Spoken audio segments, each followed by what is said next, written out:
Sue, drink water. Don't drink and drive. Game over! Take it light. Okay. Now you're more fluent. He got free! Up, Bears. So this is really good right here. Absolutely. Let's do it. What up, what up, what up? Chill. This is Fluent and Chill. Chill will be here in 2 minutes, but I will never allow for an L host. I will never allow for an L host in the comments. Chill will be here in 2 minutes so that we can get to Fluent and Chill. I have this up for anybody that's in the Toronto North area. Check out the Sports Fluent Academy of Hoops. Go to sportsfluent.com/register. Boys, girls of all ages. We'll have some surprise guests and some fun learning some basketball hoops. So let's get rid of that for now and get to the show. So as I said, this is Fluent and Chill. I am Fluent. Chill will be here in a minute. What's up, everybody? Bob, Spin, Mr. K, everybody in the chat already who's here. I want to start off with something before Jay gets here, before Chill gets here, because I know what he's going to say about this. I know, because he's, we know he's Clutch Town Sports. I like when he's not here, I can talk about him. So we're going to start with nepotism.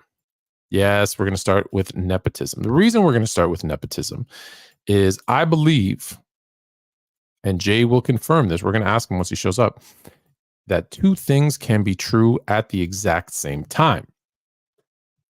So, nepotism. You know what I'm talking about, clearly. I'm talking about my Lakers at the 55 position. Daniel, how are you? Drafting Bronny James at number 55. And they introduced their draft picks.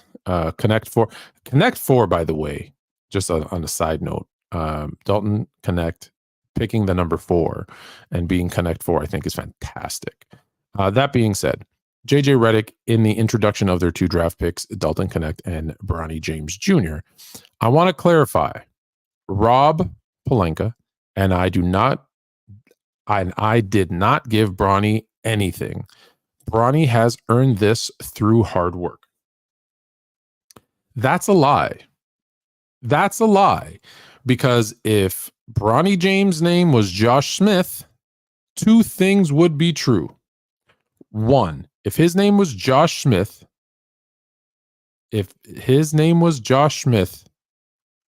he wouldn't have been drafted by the Lakers at 55.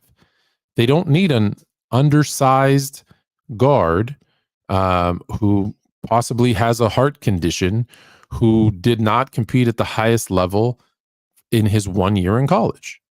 Let's just be real about that. If he was named Josh Smith or whatever else, I'm making up a name, maybe Josh Smith, because there was a Josh Smith is a bad example. But if that was his name, he would not have been drafted by the Lakers at number 55. So the fact that he was drafted is not because of his hard work, because they wouldn't have even known who he was. Let's be honest. A guy averaging 4 and 2 at USC is not getting noticed. They might have brought him in to summer league as an undrafted free agent, except because he does have athleticism. He probably does. Let's be honest. He probably doesn't even get invited to the combine. What's up, Box? He probably doesn't even get invited to the combine if this is his name, right?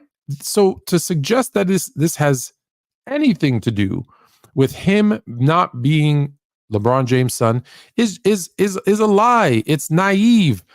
And let's be clear. I'm not saying it's bad.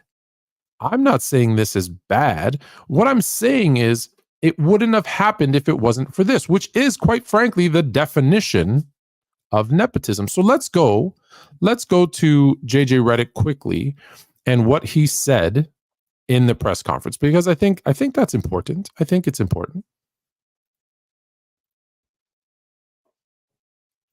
I want to clarify one thing you just said, which is Rob and I did not give Bronny anything. Bronny has earned this. Bronny has earned this. We didn't give him anything. Ox, I'd love to hear your opinion if you want to. I'll send you the link. You just say the word yes, and I'll bring you on, because we still got like 3 minutes until Jay's in an important meeting with Clutch Sports. So we need to give him speaking of nepotism, to give him a minute to finish that conversation with them before he joins as well. But this is 100% pure and simple nepotism. And that's okay. And that's okay. And my problem isn't the fact that they drafted him at 55. My problem is the lies. My problem is this has nothing to do with the best player on our team, the best, if not the second greatest player of all time, being now a free agent and wanting to, make him happy and appease him and all that other stuff. That's okay. A lot of people said it. He's probably earned it. And you're right. He probably has. LeBron has earned it. But to pretend like Bronny has earned this and it's because of his hard work and his dedication and no, that's just fraudulent. It's an untruth. Now, does stuff like this happen in other areas of life? 100%. 100%. And it doesn't mean you don't have to like it. It doesn't make it okay. Or maybe it is okay. But it's very different. And I'll explain to you why it's different. Ox, oh my God, Ox, we got to talk, bro, because the Kings are going to stink this year. But anyways, let me go back. When this happens in other industries, we all roll our eyes and go, oh. But here's the difference.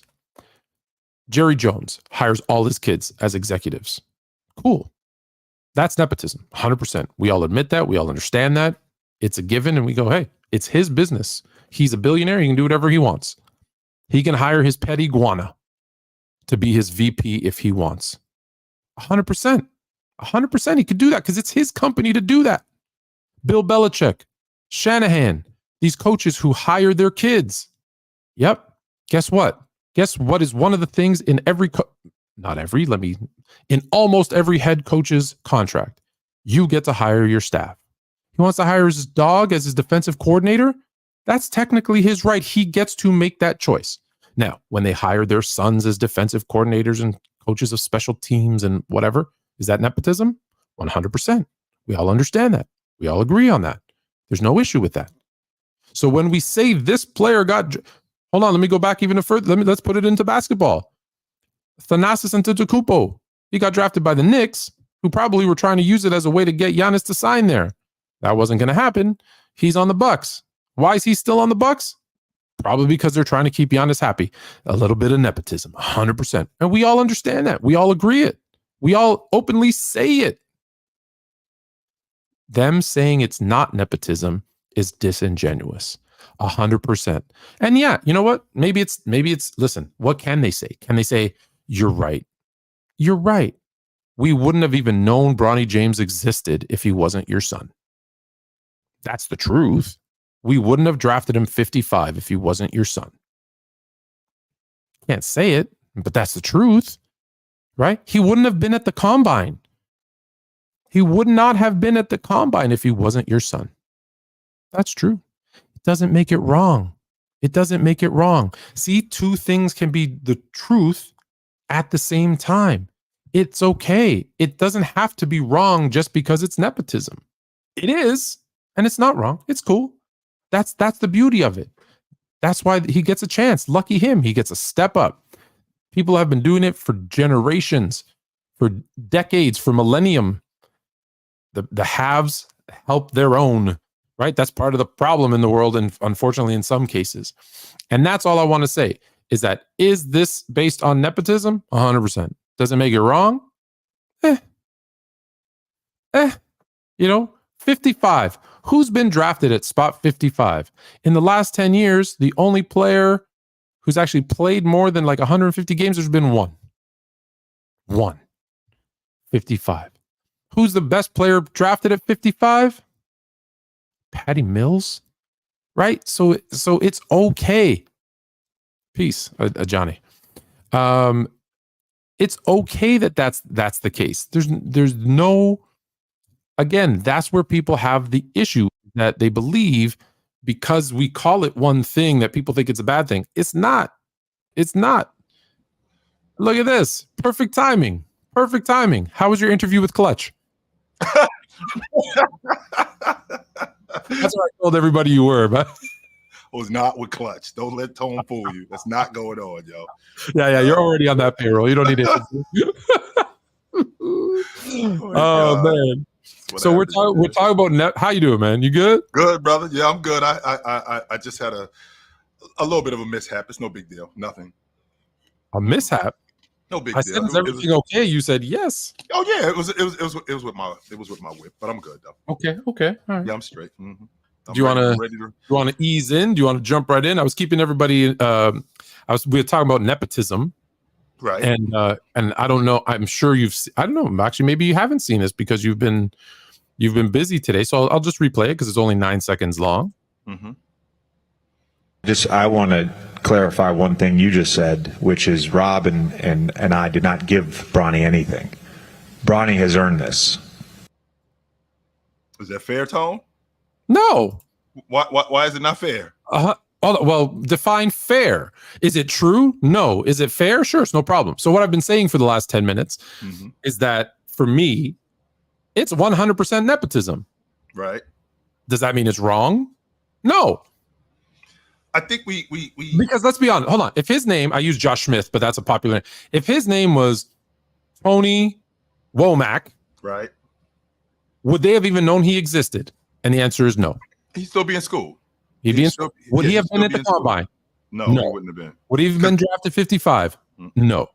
So the fact that he's recognized as who he was, came to the combine, got drafted, those things are all because of who his father is. Period. Point blank. Period. But sure, that's okay. Right. But okay, Tone. Now, with that being said, and I'm not going to defend all of this, right? I can't defend all of it. And to be clear, you don't need to defend it because I don't think he did anything wrong. Right. I won't defend all of this, but there is some stuff that when you're talking about nepotism, which has not been good for Black people throughout history, right? That part I understand from a cultural perspective. That part I completely. Nepotism has not been good for Black people throughout America, and with that, not throughout the world. I'm sorry. And with that being said, I can get you in the door, but once I get you in the door, my name and my name is at stake here. So my reputation is at stake here. So James is not one of these trust fund kids that, okay, you're going to run the company that dad gave you and you're going to ultimately run it into the ground. Like what the Bus family was doing until Jeannie took over. That was going on.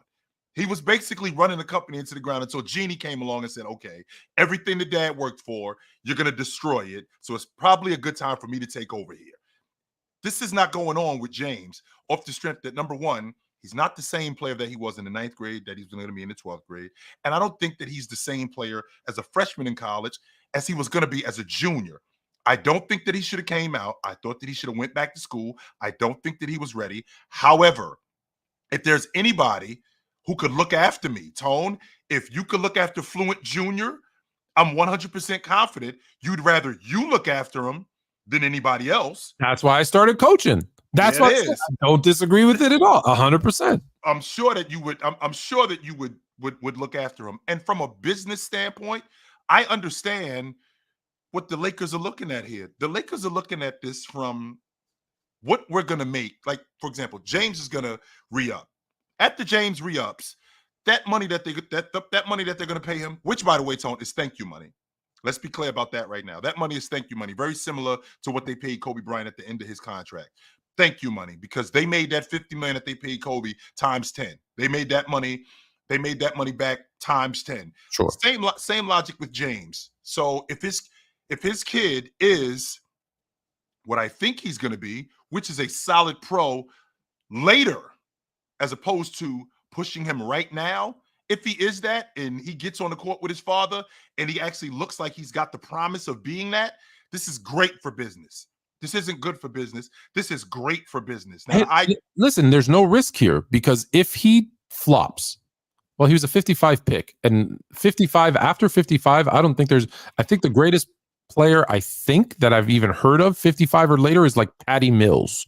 In the last 10 years, the 55 specifically pick, only one of them has played more than 100 games, even in the NBA. Right. So it's a low risk pick, right? Like you're not expecting anything from there. However, you get 2 more years of James, which means 2 more years of at least sold out tickets. Sure. And if he does develop like everyone thinks he will because of his pedigree, then you've stolen a pick at 55 because no one was going to touch him because of all the nonsense that comes along with him. Mhm. Now you don't have to worry about that. Now, that might be part of the reason why a lot of free agents, actually none, signed with the Lakers this offseason, and they're going to end up giving James the max because they didn't have anybody else to spend that money on. I do want to go back to something you said quickly because you missed this part when you were dealing with your stuff there. Because one of the things I said was you brought up the Bus family, but there is a difference, right? Like, people in the comments have said, well, who's the VP of the Dallas Cowboys? Yeah, it's a Jones. And this is what you missed. I said, well, Jerry Jones hiring all his kids as VPs, Bill Belichick giving his son a job, Shanahan giving his son a job on their staff. The difference is Jerry Jones owns that company. That's his money to do whatever the hell he wants with it. And I said, if he wants to put his pet iguana as VP, he has every right to do that. Bill Belichick has full carte blanche to hire whoever he wants. That's in his contract to hire whoever he wants as coach. It's his decision. Because wait. Because of why, Tone? They've earned that right. Okay. They've earned that right. Okay. LeBron James, until it's official, is not the GM. So he's actually not making the pick. He's influencing them to make that pick.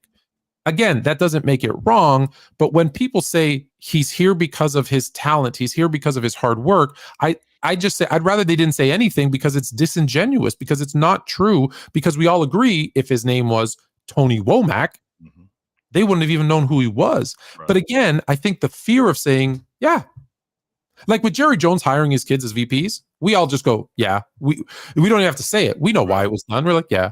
No, he never came out and said, my son earned this role. He never had to do that because we all know, even if he did, unfortunately, it doesn't matter. He got it because he's your kid. Sure. Let's be honest. Right? So that's what I don't like about this is like, we know why you drafted him. So just say nothing and let's move forward. The fact of the story is because you feel the need to come out and say, like JJ Redick getting hired. I'm sorry. You start a podcast and now all of a sudden you're hired as the head coach. You know how many guys have been low level players that have come in as rookie head coaches with no experience and had success? Yeah. None. I mean, Derek Fisher had one season. He had one season and he was gone. Sam Vincent with the Charlotte Hornets, he had one season and he was gone. So Jason Kidd is a significantly better player than JJ Redick, and people look at him now. No, he coached. He won right away. The Nets hired him as a head coach. 1 season. Went and became an assistant. Got better. Now he's coaching them. Right, he earned it. He coached in Milwaukee. He coached in Milwaukee, and with him coaching in Milwaukee, Giannis was about to go to bat for him, but he's the one who told Giannis, "Don't do that. No, don't do that because I know exactly where I'm going." Yeah. You, on the other hand, I don't want this to blow up in your face. No, so don't worry about me. Keep going. I was just going to bring up more names. Doug Collins, not a high level player, gets a great job in Chicago that he didn't deserve. Didn't do anything really. Like give the ball to Jordan. That was give the ball to Jordan, get out of the way. Yeah, like great philosophy, buddy. Yeah. Vinny Del Negro. Like the list goes on and on and on of guys that were better players than him who didn't. And I'm sorry, JJ Redick's a really smart guy, but he also might be one of the most arrogant people I've ever heard talk about sports. And if he comes across to those players that arrogant, that's why I think this is going to be good, Tone, because you need that. That arrogant? You do need it. Why do you think Pat Riley was as good as he was?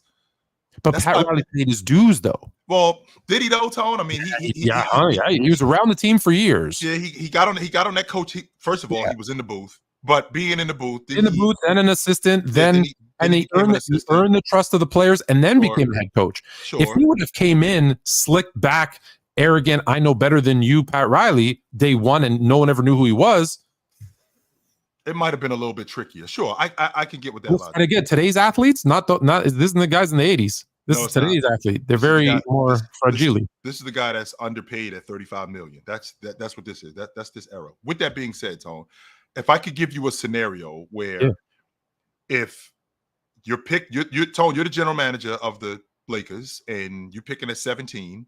What you picking at 17? The guy that you really want, he's not going to be around by the time you pick. That's not happening, Tone. He's not going to be around by the time you pick. Only when you pick the guy that you didn't think was going to be on the board, he actually is on the board. You take him, you steal him at 17, and you don't make the same mistake that you made a year ago when you had an adult right down the road at UCLA who's now the starting small forward for the Miami Heat, and he's going to be for the next 10 years. So you don't make that mistake again.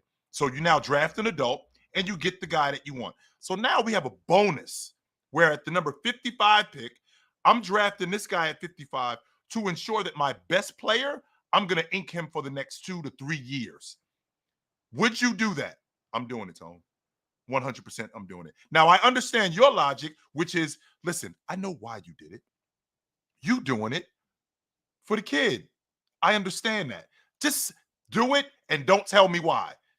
That's your logic, Tone. Yes. Just do it. Just don't do it tell me without- why. Exactly. Don't try to It's not that butter me up with it. don't tell me why. It's not don't tell me. Don't lie for why. Well, that's right? what you're gonna do. If you say nothing, then people can speculate all they want. But the second you come out and lie, Right. that's my issue. Just say nothing. But that's what's going to happen, though, Tone. And the reason why that's going to happen is because once I tell you, hey, man, listen, Bronny James really worked his ass off to get here. Bronny James has been busting his ass. He's been getting better as a player. You don't want to hear that, Tone. Hell no, you don't want to hear that. You know why you don't want to hear that? Because there's a guy that's in the Big Ten that averaged 17 a game and he didn't get drafted. There's a guy that's in the Mountain West Conference at San Diego State or at Air Force that's averaging 15 a game, and he made the all-league team, and he didn't get drafted. So you don't want to hear that. Are the Lakers good enough right now to start worrying about their G League affiliate and build like part of the rest of that interview or that rest of that press conference?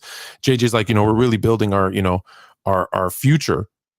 Dude, you're a playing team with LeBron James and Anthony Davis. You've got lots of holes in this roster you need to fill. Yes, you do. And now is 55 the place to get it? No, but you know what? I see a lot of trades where it's a usable role player, mm-hmm.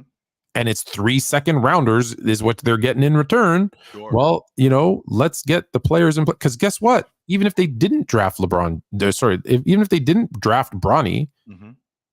No one drafts him, and he's a free agent, and then you can sign him. But because he said, "I want to hear my name, Papa," they're like, "Oh, we better draft him."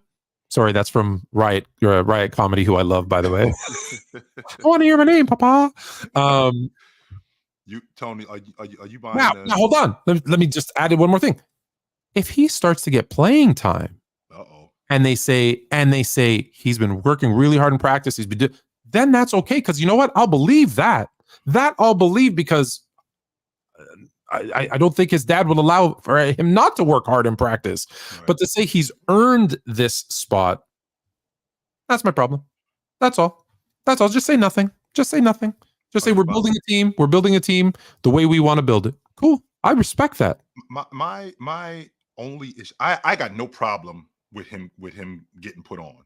Don't get me wrong, Tone. I think he should have went back to school, because I think that in 2 years, I think that in 3 years, with his development, I think that he could be easily a top 15 pick, maybe even a top 10 pick. I'm even on record as saying that. I think he's a lottery pick if he stays another year or two. 100%. I'm not on the fence about that. I'm 100% his athleticism, confident. his defense, I've seen, his basketball acumen, IQ, whatever you want to call it. Absolutely. I agree with you 100%. But if you want to accelerate the process, who better to do it than with my father? Who better to do it than with my father? I will not argue that. Not only will I not argue that, I applaud that. On top of that, the idea that, and I don't mean you in particular, but the idea that I'm going to apologize for somebody getting me on, because I can tell you right now, I would have done the same thing if I'm in the NBA for my brother. Your countryman is a prime example of that, Tone. Giannis Antetokounmpo. I brought that up as an example before you came on as well. Your countryman is an example of that. Not only is he an example of that, his brother gets a deal with Nike off the strength that his younger brother says, "Yo, you want me? You got to put my brother on." 100%. I fully believe the Knicks drafted Thanasis they were hoping that they could sign Giannis. And when they saw that wasn't going to happen, Well, now he's got a lifetime gig with the Bucks or wherever Giannis goes, he's there. Right. And I said the same thing. I said that's nepotism, but you know what? No one hides that. No one. Have you ever heard Giannis come out and say, "My brother is here because he worked very hard"? No, I have never heard that, Tone. Because he knows it's a lie. He knows he's here because of me. So again, it just reiterates the point that I'm making. Like, I'm okay with it. I'm okay with it. Listen, if I had a brother in the NBA, you better get me in, or a dad in the NBA. You That's better. part of it. That's part of it, Tony. If I got a job, I don't even talk about the league. I don't know. If any job, I'm putting my if you don't put your family on before anybody else, what's wrong with you? Shame on you. Yeah, shame on you. What's going on with you? Now, you might know that this person can't, like I'm a surgeon and my brother's got shaky hands. I'm gonna be like, yeah, you're right. Like, now, wait a minute. Okay, I'm not giving him the lead you surgeon can help job. do something else, but that's not what you would do, right? Like, if there's certain things like that, but otherwise, yeah, 100. I'm not against that at all, and that's why I said I'm not saying it's wrong, because people are still saying you're a hater. How am I hating? I just believe in the truth, and the truth matters. It does. In this particular situation, it does.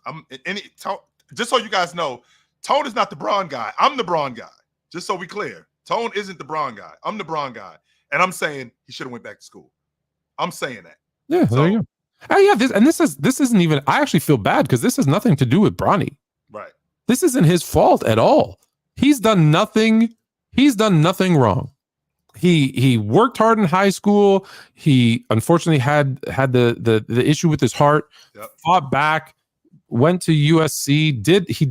He did everything. He's done nothing wrong. So anyone who's hating on the kid, I think that is a reflection of your hate for the dad. Yeah. A lot of people think I hate the dad, and you know this. I don't hate the dad, but I will be truthful about every player as much as I can, sure. With the exception of Magic. Tragic Magic, never heard of it. But yeah, so it's just the hate on the kid is crazy. But again, little disingenuous when you say he earned this spot. 100%. We had nothing to do. We didn't give him anything. Just don't say that. Just don't say that. That's all. You did give him an opportunity. 100% you did. 100%. And the opportunity that you gave him, don't get me wrong, he did put the work in, but a lot of it had to do with who he is. If we're being honest. It's interesting. I did TikTok does not normally like 5-minute posts. Right. But I did a 5-minute post where I said, look, this is nepotism, and said a lot of the stuff I said here just now. But then I said, like, let's not get crazy. Like, if you look at freshman stats, now I get it, some of them went back to college. Mm-hmm. Where they developed in a program, but you can develop with the Lakers and LeBron and JJ and the pieces around there. He can still develop in the NBA. I think it's harder, but it might not be because the NCAA has become a business now based on winning too. So I don't know how much they develop their players. That's one of the problems I have with the NCAA is I don't think they develop their players. So why not develop in the NBA with better competition? But one of the things I said was, here's a list of 5 players who total offense, defensively had freshman years worse than Bronny James. And when I tell you the list, you're gonna go, oh, maybe there's some upside here. So here's the list: Russell Westbrook, John Stockton, Draymond Green, Devin Booker, Jimmy Butler. All Booker 5 of the worst freshman season, a worse freshman year at Kentucky than Bronny James did at USC as a freshman. Yes, sir. You know what? Hold on. Don't move. Keep the people busy. Keep the people busy for 1 second. When I think about like freshman seasons, there have been plenty of guys that I've heard of, that I've seen. One of the guys who I feel like is a staple. Right? One of the guys who I feel like is a staple for this sort of thing. This is why I felt like James could have gone back to school, got some more experience, and I think the college game would have been suited for him off the strength that he now comes into the game a little bit more prepared than now, where it looks like, he's just given an opportunity and he didn't earn it. But the guy that I'm thinking about more than anybody is Davion Mitchell. I don't know if you guys know this, but Davion Mitchell, his freshman year, he averaged 4 points and 2 rebounds as a freshman.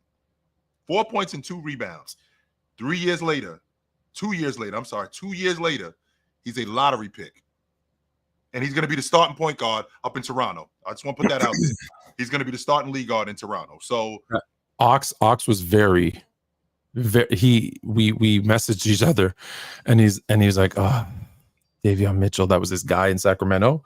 I dug him too. He's like, you got a good one up there in Toronto. And I said, hey, I said, don't get it twisted though. You're gonna like Jalen McDaniels. They're gonna like him up there too.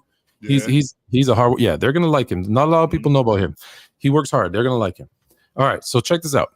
Bronny James, as you know, 4.8 points per game, 2.8 rebounds, and 2.1 assists. But he also had a steal and played very good defense. So 5 points, 3 rebounds. 5 points, 3 rebounds, and a steal. Okay. Two assists and a steal. 2 assists and a steal. Yeah. So 5, 3, 2, 1. 5. And again, these other guys played more minutes. Russell Westbrook, 3.4 points, as a freshman, 0.8 rebounds, 0.7 assists, 45% from the field. Now, Tone, he turned out pretty good. He was an MVP. Oh, he was fantastic. Draymond Green, different type of player, but 3.3 points, 3.3 rebounds, 0.8 assists. Turned out to be a pretty good player. As a freshman. Yeah, these are all what they freshmen. So Russell Westbrook at UCLA, Draymond Green at Michigan State. Jimmy Butler at Marquette. Offensively, a little bit better. 5.6 points per game, 3.9 rebounds per game, 0.7 assists per game. But on the defensive end, Bronny actually better when you watch than Jimmy Butler. But similar, Jimmy Butler turned out pretty good. John Stockton, the man who leads all time the NBA in steals and assists, in his freshman year at Gonzaga, 3.1 points per game, 0.8 rebounds per game, 1.4 assists per game. He turned out pretty good. The last one, Devin Booker, 4.5 points per game, 2.9 rebounds, 0.3 assists. He also turned out. He was a lottery pick, yo. Because he came out of Kentucky. But he again, now they stay. People will say, well, they stayed in college. Exactly the point, right? But my point is, a lot of people are using his freshman year stats. Yeah. Right. And I'm saying, well, those 5 guys in particular turns out to be pretty good NBA players. Right. And they did not have someone saying, I refuse to let you fail. Whereas I think Bronny has someone right next to him, sleeping next to his mom, saying, did you like that? Going on. I did like that. When I first heard it, I was like, wait a minute, that's true. That is going on. Wait a minute. That is going on. But to your point, okay, sure, those guys all went back to school. But the difference is that when they did come into the NBA, they came into really good situations, Tone. It wasn't like they came into the league where they were getting jerked around. Russell Westbrook coming to Seattle or Oklahoma City. When Russ comes there, they give him the basketball. And there's a damn good coach there in Scott Brooks that's showing him the game, right? Draymond Green. When Draymond Green gets to the Golden State Warriors as a second-round pick, he gets there as a guy who's playing behind David Lee. So he's not there and they're throwing him into the fire. In fact, the way he gets to where he is David Lee gets hurt. John Stockton. He also, with Frank Layden, what's up, young fella? John Stockton with Frank Layden does everything he can to make John Stockton into what he is. So I think that these guys, I think that on the surface with the numbers, it looks real wow. Like, I bring it up because that's what people are using against him as the numbers, and I'm saying don't use the numbers. Right. Now the situation, you're right, in LA isn't as good, or maybe it is in the sense that has LA realized, hey, we're not fighting for a championship anymore, right? We're going to ride out LeBron's last couple of years. We're going to bring in a coach who is friends. I don't know about that. I'm making an assumption here. Okay. Who's friends with LeBron, who, listen, he's not going to be hard on the kid. He's going to work with him and develop him. And so maybe if that's their plan, maybe he is coming into a better situation than a coach who's like, I can't play him. He's young. That's where I disagree, Tone. And the reason why that's where I disagree is because my name and my reputation is at stake. There are no kid gloves here. I think they kick his ass. Really? I do, Tone. I do. I think that they kick his ass because this thing has to work. This thing has to work. This isn't something where, okay, we're going to hopefully get James out here. No, my reputation is at stake here. I can't have this. I can't have my kid come in and then he comes in and he flops. He doesn't look like he's working hard. He doesn't have the skill set. He hasn't improved. Nothing. He's not coachable. None of this stuff is actually happening, as opposed to he's clearly coachable. My father keeps me in the gym. Not only does my father keep me in the gym, I stay in the gym because I don't want to disappoint my pops. I don't want to disappoint my family. Remember, Tone, I'm not doing this for the money, right? My family isn't destitute. It's not like, yo, I got to put my name in the draft because I got to get a job because, we living in, it's 7 of us in a 1-bedroom apartment. No, that's not what's going on here. My family is very well off. I'm doing this because they got to be wrong about me. And I think that's where James is. I think his attitude is, listen, these dudes can't be right about me. They got to be wrong about me. I got to put the work in to be better, to make sure that you guys know that what my father said about me, what the Lakers said about me, it was legit. Can he succeed? In this particular situation, I think he can, Tone, depending on how they handle him. In the view of public opinion, if he, is it safe to, can he put up better numbers than he did at USC in year 1? Yes, I think he could do that, depending on what kind of, 1, how they use him, 2, how much he plays. If he's if he turns out to be, he's a 5-3-2 guy, right? Are people gonna they're gonna? I'm not, but they're gonna bash him, right? I don't think so. And the reason why I don't think so, Tone, is because people, no, not us. Well, they're gonna bash him. Tone, if he ends up with the Lakers, because nobody wants to talk about this, what happens if he ends up with the Lakers and then he ends up making an all-rookie team? What happens if he's a lot better than what we thought? Like, oh man, this kid can actually play. Say, of course, they pushed him. He's the Barnes kid. That's what I'm talking about, Tone. That's what I'm saying. Can he win? Exactly. Right? No, he can't.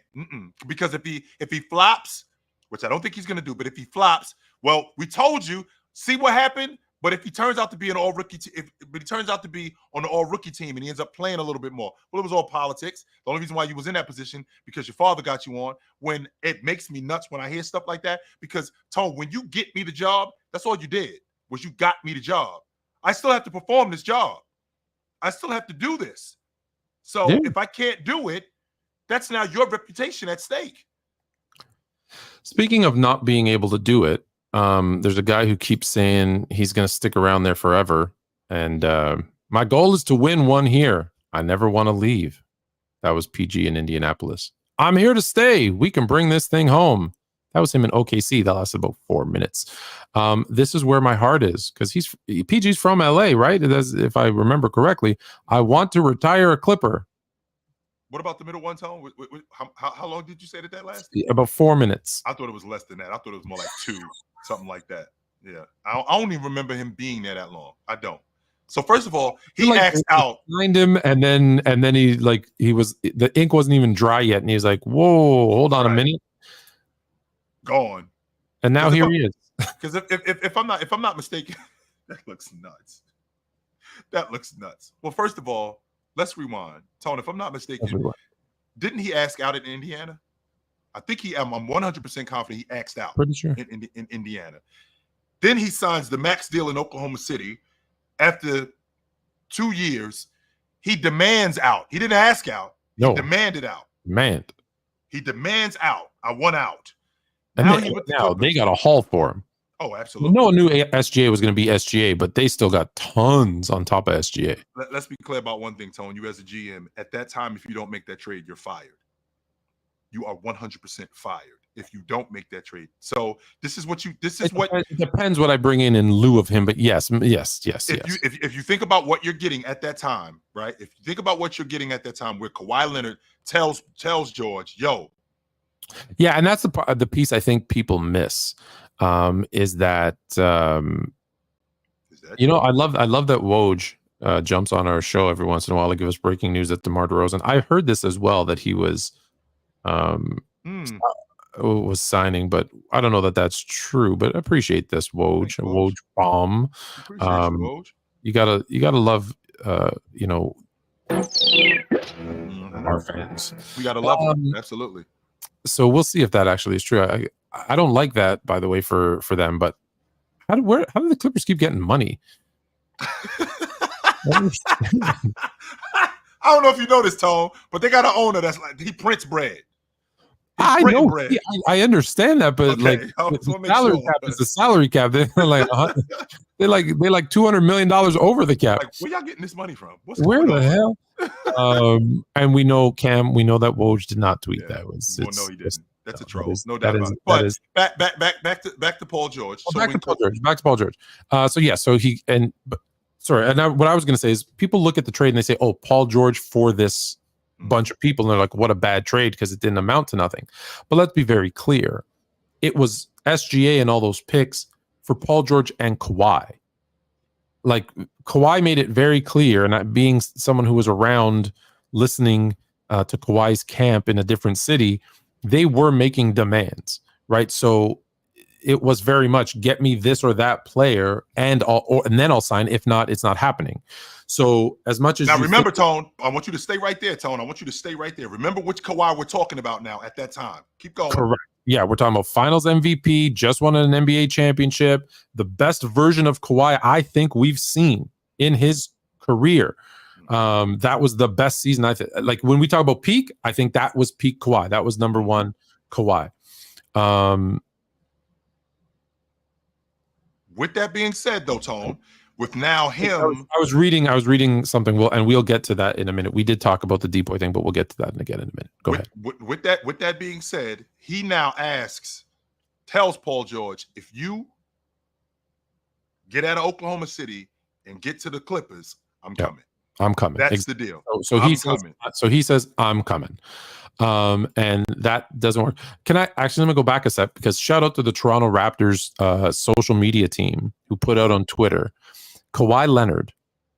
Listen to this. Oh boy. Kawhi Leonard in his one season in Toronto won more playoff series than Kawhi Leonard and Paul George in their 5 seasons as Clippers. Ever. Yes, ever. How about that, Tone? Put that on your mind. Just made the list. Unbelievable. They made a very good list. That unbelievable.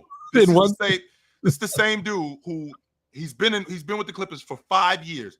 This is going to be a disaster, Tone. If you think about what's going on right now with the Clippers, and they just inked them. But the Braves are a disaster. Why are you surprised? Oh my God. Why are we a dumpster fire, Tone? They are. Why are we surprised? Oh my God. But I want to get back to that in a second. But I saw this thing, and I want to challenge. Come here. I want to challenge Fluent Jr. Don't give him the answers. Okay, don't give him the answers. I'm going to put this so he can hear you. Mm-hmm. Can you hear? You can hear us okay? You. All right. So there was a thing on I saw on social media. These 2 kids are in a sports store, and they were asked a question, and the 2 of them combined did a pretty good job of naming. They gave 2 of them and said, give us the other 10. Mm-hmm. So I want to challenge Fluent Jr. here in front of everybody. I told him I was going to challenge him. The question is this, and you can help him if he needs help, okay? But the question is this. In NBA history, there have been 12 players. 10 and 2. 10? Yeah, 12. Can you hold up 2 for me? There we go. 12 players. Thanks, Jim. To win 2 or more finals MVPs. Can you name them? Michael Jordan. Michael Jordan. Kobe. Yep. LeBron. Yep. LeBron. Bird. Yeah. Hakeem. Who? Hakeem. Yeah. Yep. Yeah. 2 in a row. Right. Yeah. Okay. We rolling. My guy Matt. That should have been the first one you said was Magic. Okay. We rolling. Kareem. Mm-hmm. Yeah, Kareem. Kareem. Yeah. How many? 14 years apart? Yes. Mm-hmm. 8. You do? Do you have 8 or 5 or 7? I got 7. I think we got 7 too. 7. Yeah. Mm-hmm. I got 7. Mm-hmm. Kawhi, right? The Spurs and the Raptors. Oh yes. Yeah. Mm-hmm. Okay, we rolling. We rolling, Tone. We rolling. You got 4 more. Oh, Durant. Yep. You're a Warriors fan. Yeah. Of course. Depends. Okay. Mm-hmm. Tim Duncan. Okay, we Duncan. rolling. That's Mhm. right? Is that 10? Yeah. That's 10. Shaq. The Diesel, 100% Yes, the Diesel, 100% the Diesel. Um. I don't remember. Do you remember who he said? Okay, sorry. All He the people he said, yeah, I remember all the people he said. Mhm. has a perfect memory, so we're good. We're at 11. Oh, I know the other one. Okay. Mhm. You're never going to get this Come one. on. Can you give me like a? Was it the 70s? Mhm. 70s. This one's hard. If you get 11, that's, dude, That's pretty impressive. pretty good. That's pretty impressive. Yes, it is. Yes, sir. If you get one more, what should we give him? We should give him something. Well, you're dad, so whatever you You say. get this 12th one. Yeah. It was in the 70s. Okay, if you do it with no more hints, you get any one of those 12 players, you get their jersey. If you need one more hint, now you get a jersey of my choosing. Mhm. And if you need 2 hints, you get nothing. Mhm. We already gave you a hint. It's the 70s. Yeah, we already gave it. 70s? Yeah. Mm-hmm. So who won more than one in the 70s? Yeah.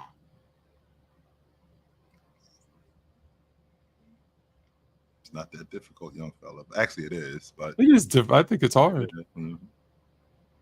because it took me a minute. Mm-hmm.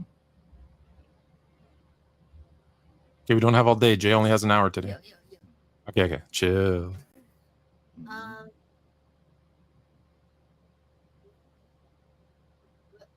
Willis Reed? Yeah, there you go. There's your winner right there. There's your winner right there.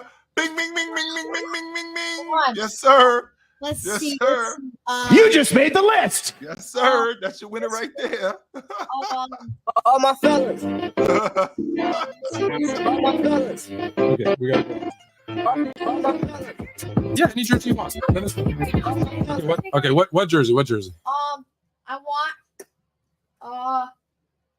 Oh, you should get Willis Reed. Do you want a Kobe jersey? In it? Yeah, we have Kobe jersey Okay. already. I'll have a. I wanna. Out of what I said, I want a Kareem jersey. Kareem. Yeah. All right. Jabbar jersey. Kareem. Jabbar it is. You got Absolutely. it, Kareem. It's Got a on you. deal.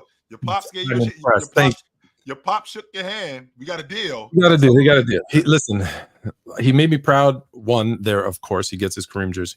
But two, you know, he makes a very valid point why Jerry West should be top 10 all time. So it makes me very proud when he does that research on them young, Yes, it does.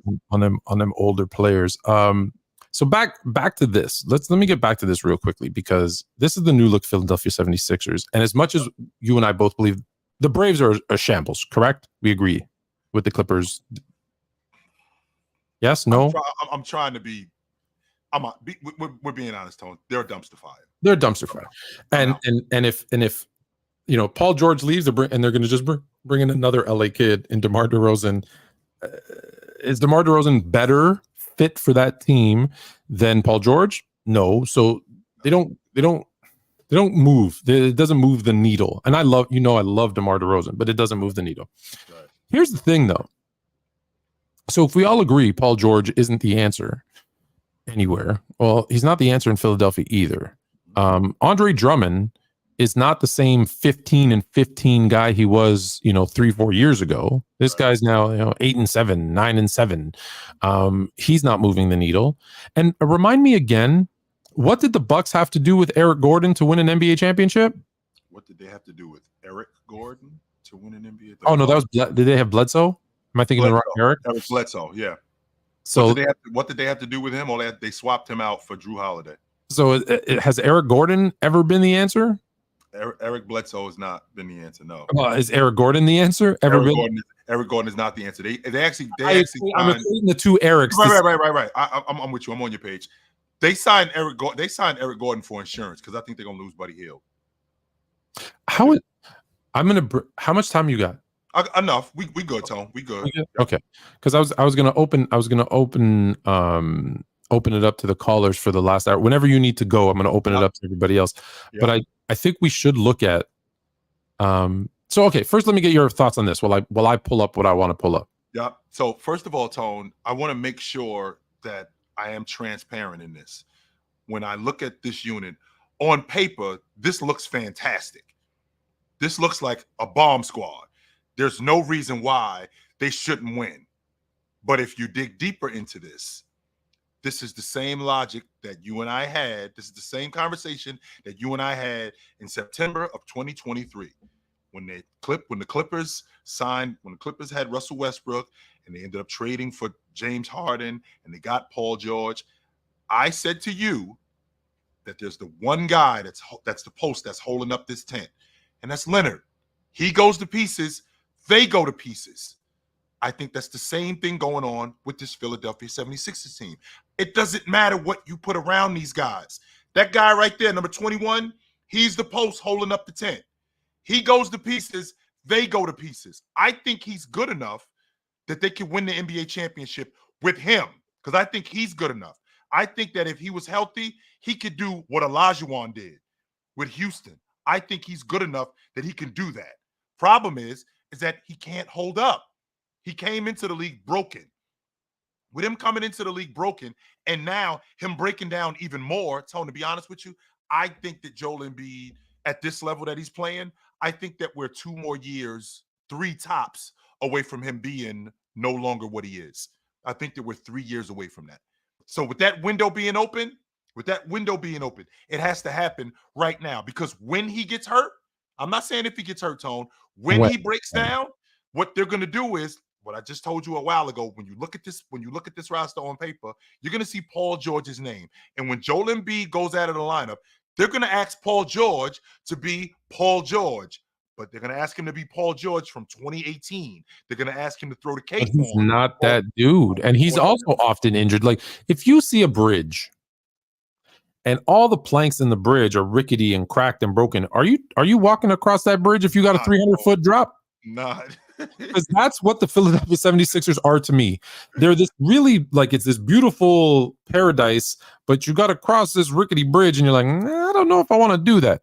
And that's why I don't trust it. And I hope they prove me wrong because I'm one of the few people who likes Joel Embiid. I really like Maxey. I want to have success, but when I look at that team, when I look at what I've seen them do over and over and over again, and then I look at Boston, they're not better than Boston. No, they're not.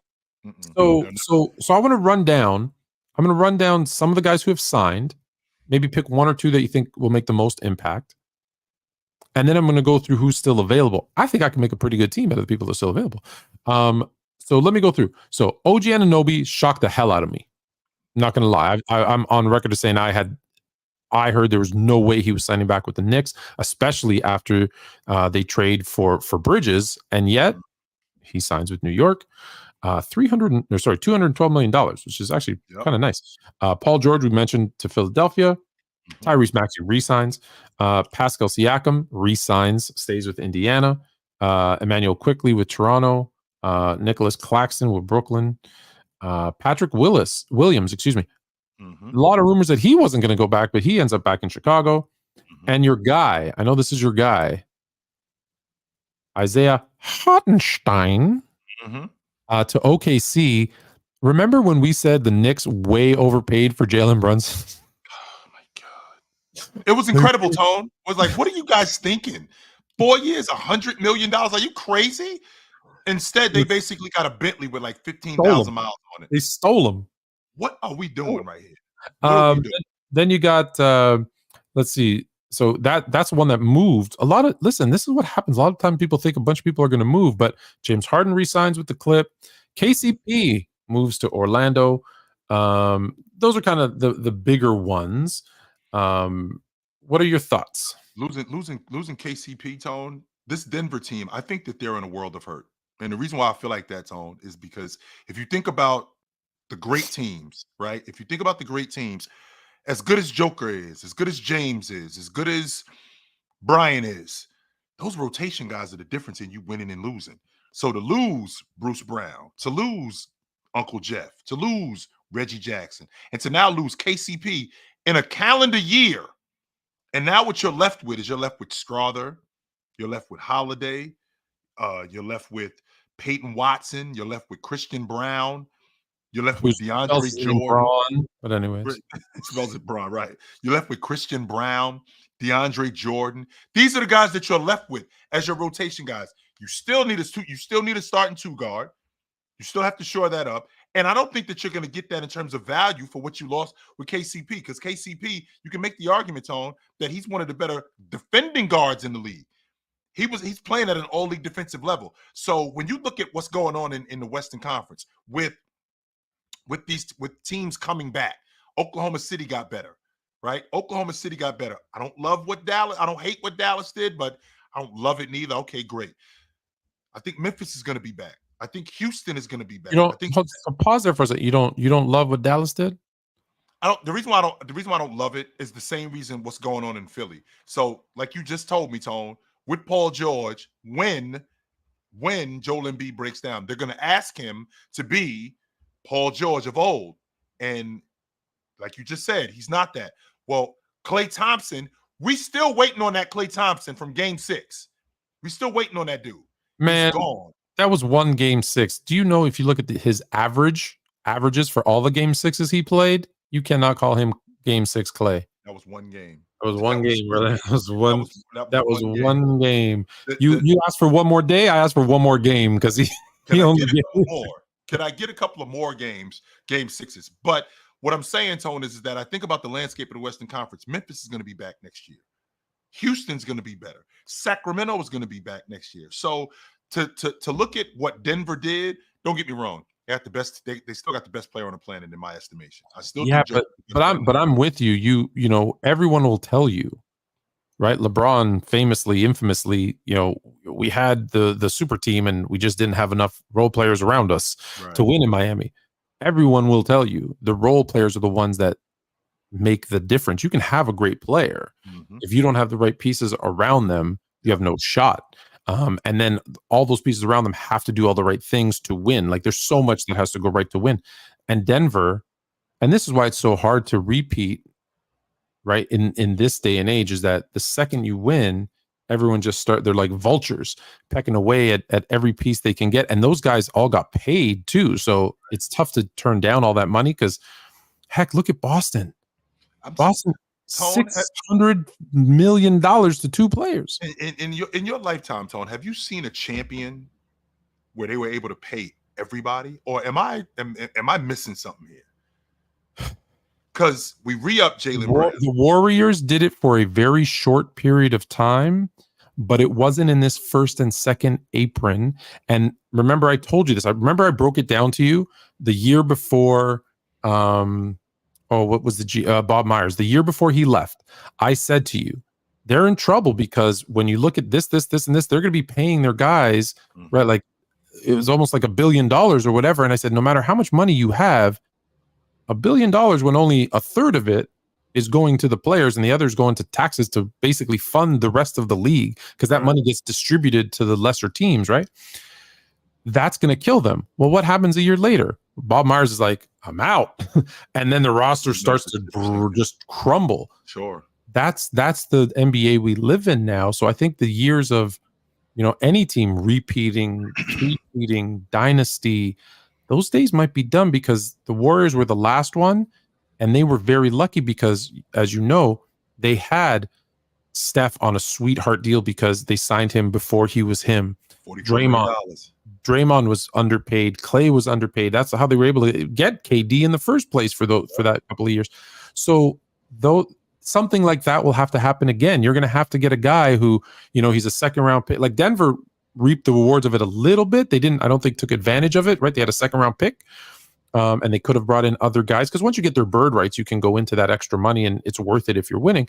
Which is what Boston did. They own Jaylen Brown's bird rights. They own they own their bird rights. And these contracts don't kick in because don't forget, Jason Tatum's still on the books for 2 more years. So it's not like this deal kicks in next year. I think Jaylen Brown, I don't think his deal 26 when he gets his $63 million for the season. Yes. Which is more, by the way, the entire Anaheim Ducks hockey team combined gets paid. They get total 62. He gets 63 on his.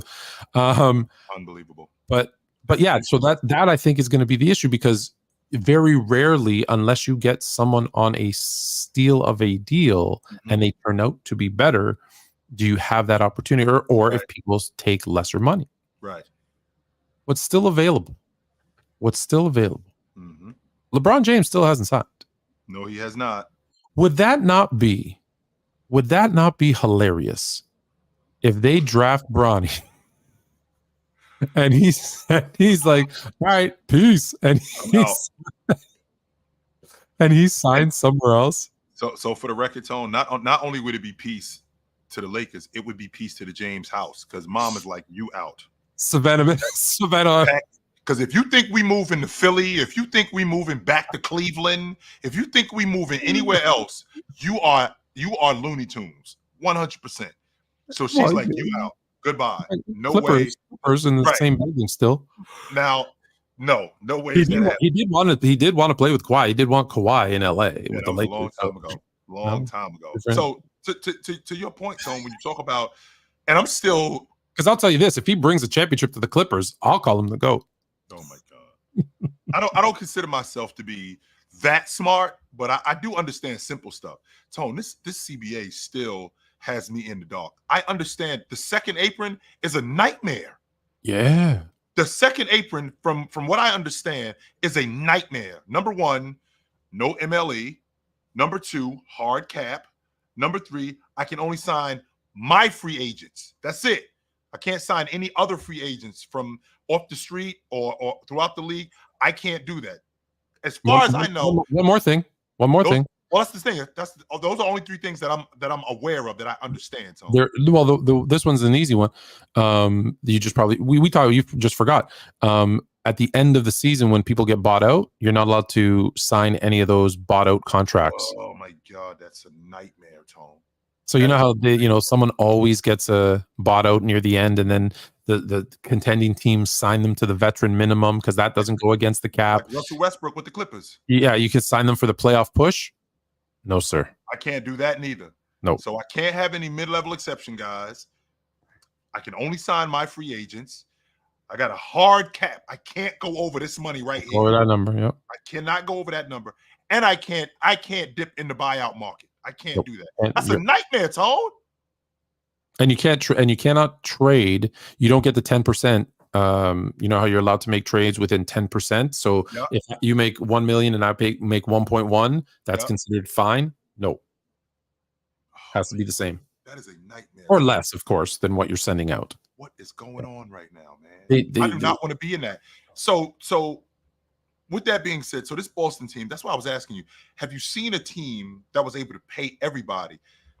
Is it because these deals, like I don't think Jaylen Brown's deal kicks in for another year. Yeah, Jaylen Brown's kicks in either this year or next. Right. Jason Tatum's deal doesn't kick in for 2 more years. 2 years. Derek White re-signed as well. He signed an extension. So this is what I said. They are smart. They know what they're doing financially and from a personnel perspective. That's why I said to you, the GMs in the East are dumb. And that's why I think Boston's going to be the one team that breaks this rule of, having trouble repeating. Is because they're smart and everybody else is dumb. And the Bulls proved it by trading away Caruso for Giddey. Tobias Harris signs with Detroit. I don't really hate that. I don't hate that. I don't. And I know that we got some dumbass GMs, particularly in the Eastern Conference. But I don't hate that. And you like that move? Here's why, Tone. So one, there seems to be some direction in Chicago. And hear me out now. So you get the kid Mateus, you get him. You now got Josh Giddey as your lead guard, and you got Kobe White playing off the ball. This is our core. We tell the people of Chicago, this is who we're building it around. Now, next year, if we end up with the number 1 pick, it's clear we're building a unit around Cooper Flag. That's not even a question of whether or not we're doing it. But at least we have some direction.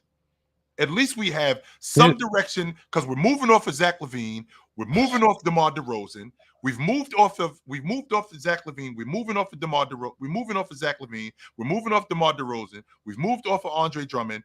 We moved off of Alex Caruso. We signed back Pat Williams. We still have Vooch. So we're essentially what we're doing is we're starting over. So with us starting over. So the direction is young and cheap to start. And not that good. But that's what it's going to be, Tone. We're going to be garbage. We're going to be garbage. I don't know what the plan is moving forward with Lonzo. I don't know if you're going to trot him out there to see if he can still play. Because that's the thing that I have to find out with him. Can he even play? I know we have to factor in the money with him, but the question that needs to be answered with him is the Bulls pick goes to the Spurs if it's top 10, which is even worse. So yeah, that's even worse with the DeMar DeRozan. So now we're talking Cooper Flag and Wemby. Yeah, yes, sir. That was 4 years ago that they did that. But with that being said, right? With that being said, we at least have some direction. Right? Maybe I'm just not high on Josh Giddey. If he's my lead guard and second best player on my team, he's a lot better than you give him credit for, Tone. I think the problem was in Oklahoma City, he needs the ball, but they already have a guy who has the ball in his hands. So it kind of in the game in basketball is a game of rhythm, right? And I think Kobe White needs the ball too. Yes, he does. But the difference is that he's going to play off of Josh Giddey, and Josh Giddey's a damn good playmaker and distributor. Yeah. I'm not, and I like that about him. So with him being their primary ball handler, their distributor, now he's that. And on top of that, you also got, hey dear, how are you? Say what's up. Hi. What's up, Mike? What up? What's going on? With him with Can I interrupt this regularly scheduled program to let you know she just had her track meet? Oh. And I didn't even know, I won't even lie, that Little Miss Fluent could throw a javelin. But there she is with her first place ribbon. How about that? For javelin. Yep. Have you ever thrown a javelin? I have not. Me neither. Quite impressed. But sir, go ahead. It's a pretty incredible feat, Tone. You got an athlete on your hands, just so you know. I don't know if you noticed. I got two. I'm looking good for university. Yes, you do. You're looking very good. You got athletes on your hand. Yes, you do. But when I think about Josh Giddey, right? So when I think about Josh Giddey as your primary ball handler, because if you can move off of Lonzo, Lonzo, I think he's getting bought out. I think I think they're done him. I wouldn't be surprised if that happened, Tony. Yeah. So if you can move off of him, and now we're building this unit, we've already accepted the fact that we're not going to be good. We're not going to be good, but what we're gonna do is we're gonna play hard. That's what we're gonna do. And these are the guys that we're building this unit around with Josh Giddey, with Kobe White, and this kid Mateus. I like what we're doing with these guys. Because at least there's some direction. You've moved off of Zach LaVine. Where do you think he's going to land? Let's pause there because people are asking, and that's the next thing. We'll rapid fire down the free agents and see where you think they're going to land. But where do you think LaVine lands? We'll start with him. Zach LaVine, to be honest with you, a place that I think he could help. I think he would be good in Milwaukee. I think he would be good in Cleveland. I also think he'd be. I thought he'd be good in Orlando, but they signed KCP and he actually works better for them. I love him in Indiana. I do. I love him in Indiana. How fast they play, not just how fast they play, the distributor that they have in Halliburton. I love him with them. I think his game is perfect for what they're doing in Indiana. Of all the teams that he could play for, the problem is that. They've already paid They've already paid Obi Toppin. Yep, they've already paid him. They paid Halliburton.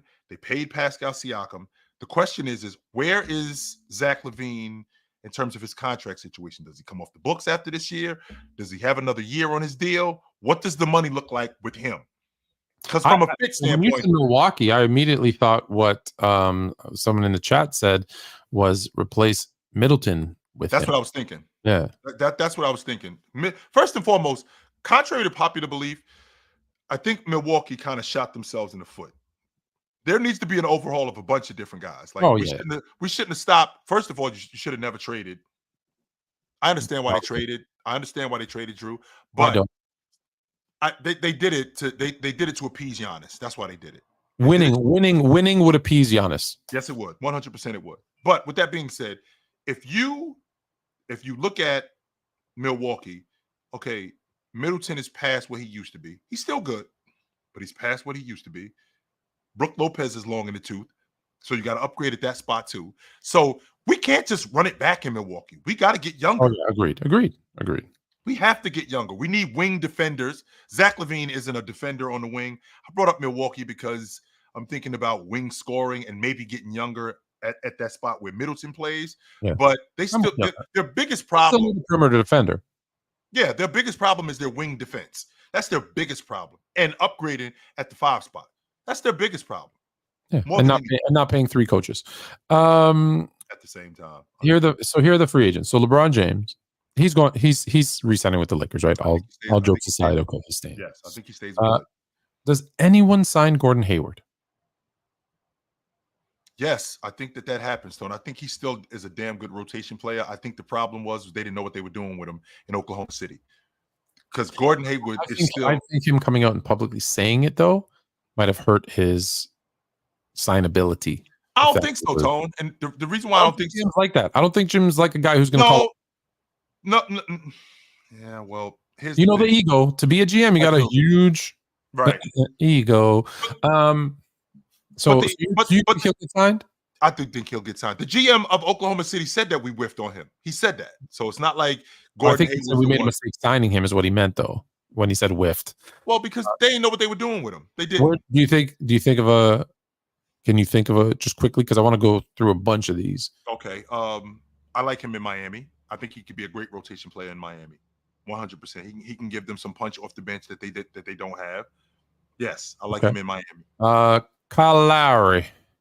I would actually like to see Lowry back with the Heat, to be honest with you. I'd like to see him sign his 1-day contract and retire with the Raptors. I think he's done, personally. And I love Kyle Lowry. DeMar, assuming this fake Woj to the Clippers, is the Clippers the place for him, you think? Or is there... Or maybe Cleveland. But I don't like Cleveland neither, Tone. I think he's a rotation guy, to be honest with you. If he's trying to win. I think he's a rotation guy. It doesn't work in Boston. It doesn't work in Oklahoma City. It doesn't work with the Knicks. It doesn't work in Denver. It doesn't work in Milwaukee. It doesn't work in Minnesota. It doesn't work with the Cavs. It doesn't work with the Clippers. It doesn't work in Orlando. It doesn't work in Dallas. How about Golden State? You got Steph stretching the floor. You got him shooting the mid-range. Yep. It might be. It gives him some space. We got Draymond. Good flow. Good movement. We have Draymond, and we also have Pods as our and we have Kuminga. So we got to figure out. How about Denver? I don't hate Denver. I don't hate it. I'm not going to say I don't like Denver. I don't hate Denver, but I think that they lose tremendously on defense. Tremendously, they lose on defense. When now you lose when you lose KCP, you lose all of the defense, Tone. This isn't a situation with this isn't a situation with Porzingis where you lose some of the defense and you get back a lot of the offense from Robert Williams. You lose all of that defense from KCP. All of it. I'm going to give you 3 more, and then we're going to bring in Jay and then Bob. Okay. Buddy Hield. I think that they lose him to. Well, he's unrestricted, so he's free to sign. Yeah, I think they do own his bird rights, but he is free to sign anywhere. This one actually really surprised me because a guy who just shoots threes at that clip. I think every team can he fits everywhere. No. Yes, he does. 100% as a shooter. I would say Phoenix, but they bagged Grayson Allen, so Phoenix doesn't work. With losing Najee, maybe New Orleans. Okay. 2 more. Gary Trent Jr. Oh my my God, I love Gary Trent in Denver. That's where I what I love was him. thinking. I love him in Denver, Tone. Yes, I do. didn't think you were going to say that. I thought I was going to blow your mind and say Denver makes so much sense for him, right? I love him in Denver. He's Bruce Brown. That's who he is. He's a cross between Bruce Brown and KCP. He doesn't have Bruce Brown defense. No. And he's better offensively, of course. But I see what you're saying. I see what you mean by that. Mm-hmm. Okay, last one, because this is one of my favorite point guards who I think could be a starting point guard on a contending team if he's like the 4th or 5th best player, mind you. Tyus Jones. I like Tyus Jones in Utah, Tone. In Utah? Yes. They lost Chris Dunn. They don't have a lead guard. They got Keontae George, right? They have Keontae George. We don't know what we're doing with Walker Kessler. Maybe if they can get a lead guard, now they can have some sort of direction with what they're doing. I kept thinking he was going to go to Minnesota and take over for Mike Conley, but I think they drafted Mike Conley's replacement. So they already did. Mm-hmm. Yeah. Jay, what's up? What up? Yeah, how you guys doing, man? Good, brother. What's going on? Just getting off of work and getting ready to do some exercise in the next hour. But I've been listening to y'all stream for an hour. First of all, Chill, I told you your team was going to do it this year. They did it this year. Mm-hmm. That shut everybody up. It didn't, though. It didn't. It didn't shut everybody up. In fact, it left more questions than answers. Oh, is he really that good? Did he really do this? Should he really? Hey, y'all say this. I'll just say this to that. Listen, they got the freaking job done. They did. I don't care what anyone says. What matters is that you win. I've said this before about the Super Bowl. I don't care if the team gets there. What matters is if you can win it all. That's the main point of it. If you can win it all, that's what matters. Yeah. And like I said, Jason Tatum, Brown, all those cats, that squad did an amazing job this year. Can't wait to see what they'll do next year. Like I said, they don't need to. Honestly, I don't think they need to improve on anything. I think I can see them running the East for a good while. I actually can see that because to me, the only team next to them really, it's not even Giannis. I said the Knicks are probably next to them next year. I think they're a top 3. I think the Knicks I think it'll be the Celtics number 1, Knicks 2, and then I'm gonna say, I'm not gonna say Pacers because I think they got a lot of improvement, but I'll put them 4. I would say Bucks for 3 is what I'll do. I'm on that. Those are the top 4 to me. I'm on that Cleveland train. I've been on it and I'm still on it. Hey, Mitchell. Mitchell signed it, so we got confirmation. No one thought he would. Everyone thought he was gone, but no, I knew it.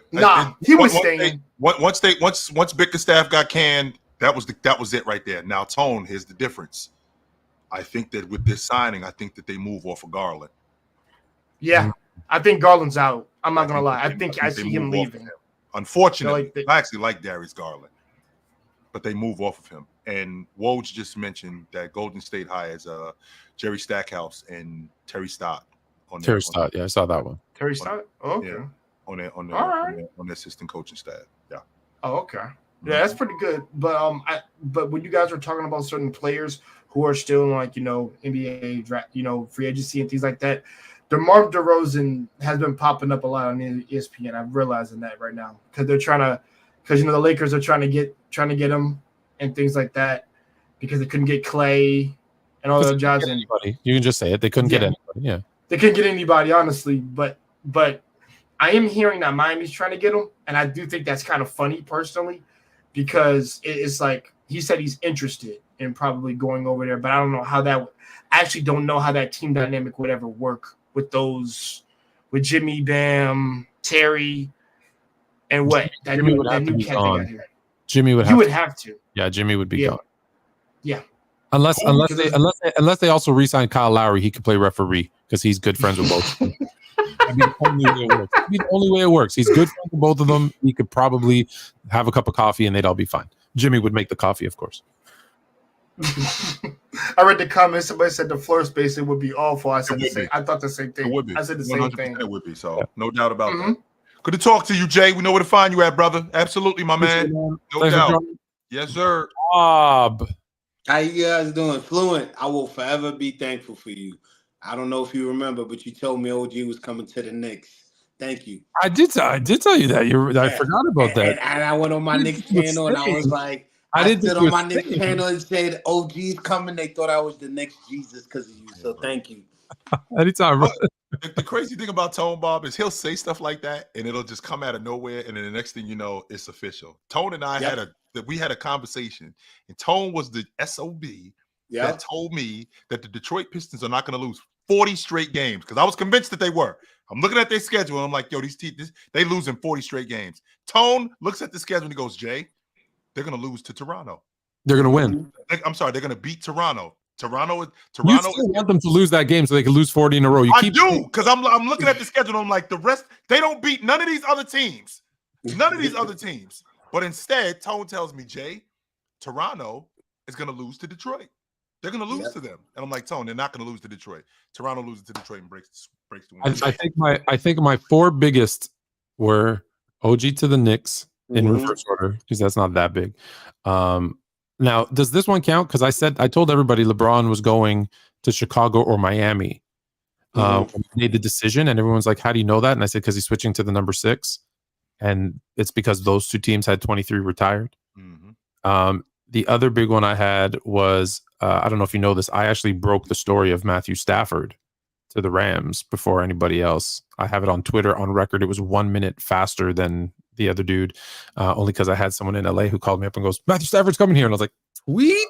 Got an inside source. I don't know if that one counts though, but hey. I got it first. All right, but yes, what's going on, man? I just wanted to run with you because you said a lot of guys in the East, as far as owners, are kind of stupid. I think the Knicks with Leon Rose, the moves they did to get Bridges, the moves that they got to get everybody, and the fact that we didn't re-sign Hartenstein, I think is a plus for us. A lot of people are like, you're crazy. But if we had paid him whatever he had asked, I think we would have been handicapped at center, because he's still in question about his injuries. And also Mitchell Robinson. Both of those guys are injury prone. I think you would have had another problem. And are you going to say the same thing? You can go ahead. Go ahead, Tom. Go ahead. You would have had another problem. If you pay Hartenstein more than Jalen Brunson, you're going to have a problem. I don't care what anybody says. If I'm the best player on the team and someone else is getting paid more than me, like significantly more than me, I don't care that they just signed a deal and I have to. No, I think that would have been a problem. So two things, Bob. One, they offered him $72 million. That was the most that they could pay him. And Oklahoma City came in with $15 million more. There's no way that I'm saying no to that. That's number one. Number two, now I want you to hear me out, Bob. Before you bite my head off, I want you to hear me out for a second, okay? You have an issue at your 5 spot. You know how I feel about Mitchell Robinson. I think he's made of glass. But I'm saying, and I want you to hear me out now, pick up the telephone and call up the Portland Trailblazers. They got 3 5-men. Now listen to me for a second. They got 3 5-men. How about you ask for Robert Williams? Now I know what you're thinking. Because he's injury prone. However, if you can manage him, very much like the Celtics did a couple of years ago, and you can, because one, he's going to be in the rotation. He's not going to be a starting 5-man. He's going to be in the rotation because he's coming off injury. If you can manage him and you get him on the cheap, because by the way, he's got 2 years left on his deal at $25 million combined.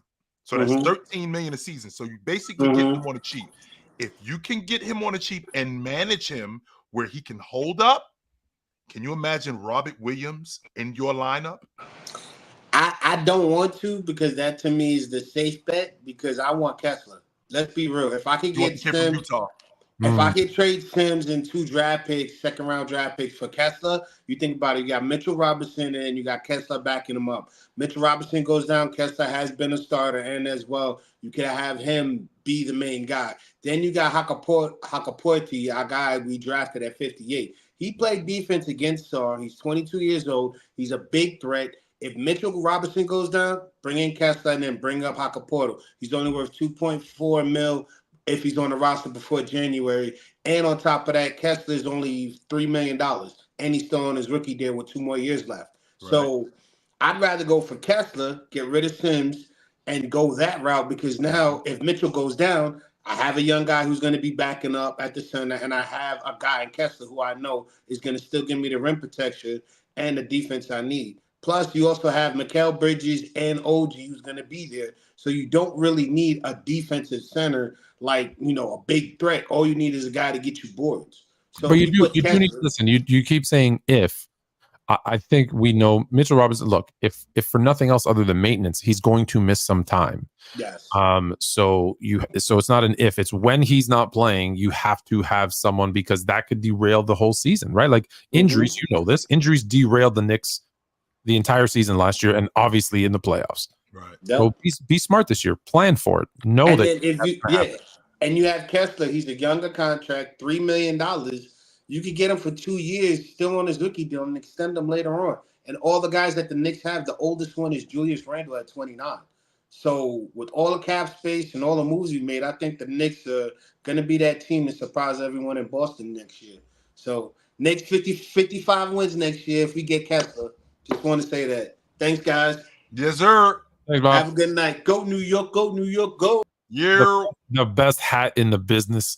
I already told him that I already told him, Tony, that he can't come on any of my shows unless he wearing that hat. He can't. There's a wearing hat. Okay. I told him that. Hilarious. What's going on, fellas? What up?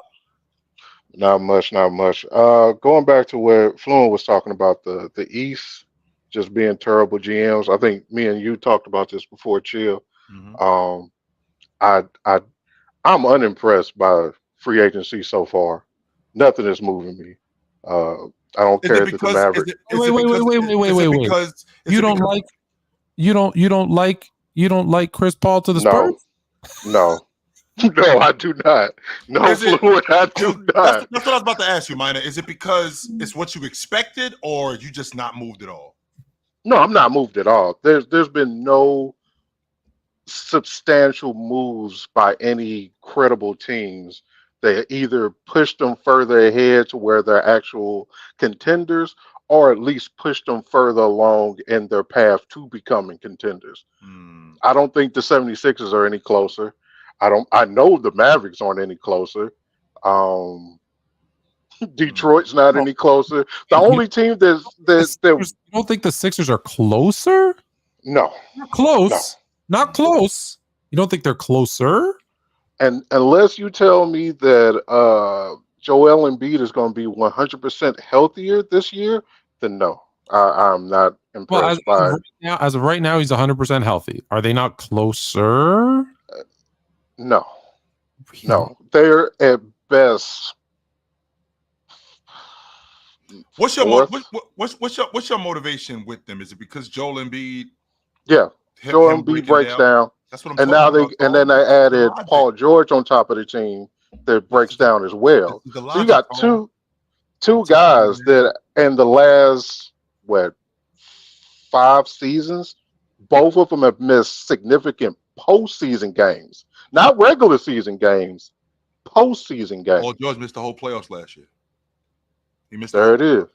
But hold on. So okay, hold on. Are you saying adding Paul George, Andre Drummond, Eric Gordon has them the same as they were last year or worse?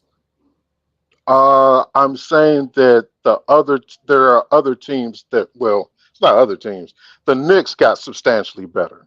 Mm-hmm.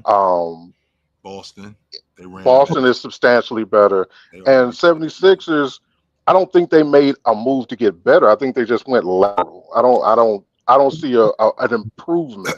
I don't know about that, Mine. I only disagree because, and again, maybe this is where I had the 76ers last year. I said they had no shot last year. I still don't think they have a shot. I think they're closer, but they're still not there. That's why I want to distinguish between close and closer. I think they're better than they were last year, but I also didn't think they were going to do anything last year, and they didn't. Well, losing Tobias Harris and replacing him with Paul George, that makes you significantly better. That makes you better. That makes you better at the small forward spot. To grab Eric Gordon. Okay, go ahead. To grab Eric Gordon, that's another shooter that you have that you didn't have last year. Yeah. So they do have more floor spacing. I do think that they're going to lose Buddy Hield because I don't think they're going to pay him. But it's too bad. Losing DeAnthony Melton is a big deal. Melton is losing DeAnthony Melton is a big deal, and nobody's really talking about that. But adding Andre Drummond, who I feel like Oklahoma City dropped the ball on that. That's their guy. Y'all could have got him on the cheap. He could have really helped you guys, but that's just me. Let me ask you if you think that you believe Paul George is an upgrade from Tobias Harris. I do think. And on paper, I would agree with you. That's what I was about to say. When healthy, he is. But the biggest difference is Tobias don't miss games. Paul George does. He misses a lot of them. And so, even though both of them are a little inconsistent with their offense, the other thing you can always expect from Tobias is elite level defense. Whereas, no disrespect to Paul, he hasn't been elite in the last 3 seasons. So Three. uh, I would go further. I think offensively Paul is substantially better than Tobias when he's there and when he's has the right mind frame. But again, I think it's just a lateral movement. Shout out to Clay. Get your money, man. I hate to see the era get broken up, but get your paper. Um, but yeah, I think clearly the Celtics are just gonna wipe the floor with the East again for the next because I don't see anybody making any moves. I don't trust the East GMs at all. At all. And it's I- fair. It's Listen, absolutely fair. 100% it is. No I've doubt. said it repeatedly that I don't trust them, so I'm not. You're not going to get an argument out of me. No, you're not. Absolutely not. Good to talk to you, Minor. I know where to find you at, brother. All right, gentlemen. Yes, sir. All right. So before we get into my good friend from Sand City Sports, Andre King, we have a super chat from Context Clues. Appreciate you. Thoughts on Clay to the Mavs? I popped it up when he said it. Also, Chill, you called the Warriors pretty much going to shreds in the beginning of the season. They had the opportunity to upgrade that roster tone. They missed it. And that was in 22 when they won the NBA championship. Nobody wanted to talk about that. Nobody wanted to talk about that. Wait a minute. We just won the NBA championship. They're back. When in reality, no, they're not. This was the best time to move off of those guys. The best time to upgrade that roster with Clay, with Draymond Green. That was the best time to upgrade that roster, but instead they ran it back. And if you lose Clay for nothing, and you know Andrew Wiggins is not the guy that he was that year that they won the championship, because I don't even want to say a shell of his. Is he overtone? Is he over? I think whatever is happening in his personal life has really affected him, and it's not the same. It's not the same guy that we saw that year that they won the championship in 22, right? In 22. So we know that he's not the same guy, and listen, maybe the Warriors are just loyal to a fault, but we know he's not the same guy. You're losing Clay for nothing. Why wouldn't you have traded those two guys for Zach LaVine? Especially at that time, considering what Zach LaVine was at that time. Right now. This was apparently that was on the table, and they said no. Well, I understand why they didn't trade for Zach LaVine because of Chris Paul, and I'm not taking 39 years old and $30 million on my books. Hell no, I'm not doing that. Hell no, absolutely not. I'm not taking 39 years old, a 39-year-old Chris Paul with $30 million on my books. No, that was Chris Paul. Don't forget, Tone. No. The offer right now, 2 weeks ago, was Clay and Andre Wiggins to Chicago for Zach LaVine. Oh, Chris Paul. See, I heard it was Chris Paul. That's what. Okay, all right. I'm with you now. So because I got that wrong. I heard Chris Paul was the one. Oh, Chris Paul and Andrew Wiggins. So you think Chicago said no? That's what I heard the Warriors said no. Okay, I don't know. I don't know. Depends on who it is. Okay, right. Yeah, Chris Paul, I understand. Chris Paul, and if it was Chris Paul, then yeah, you're not. If you're Chicago, you're not taking Chris Paul. Okay, so sorry, we got way off of this. So thoughts on Clay to the Mavs? Let's start there. My thoughts on Clay to the Mavs. It was a big FU to the Warriors.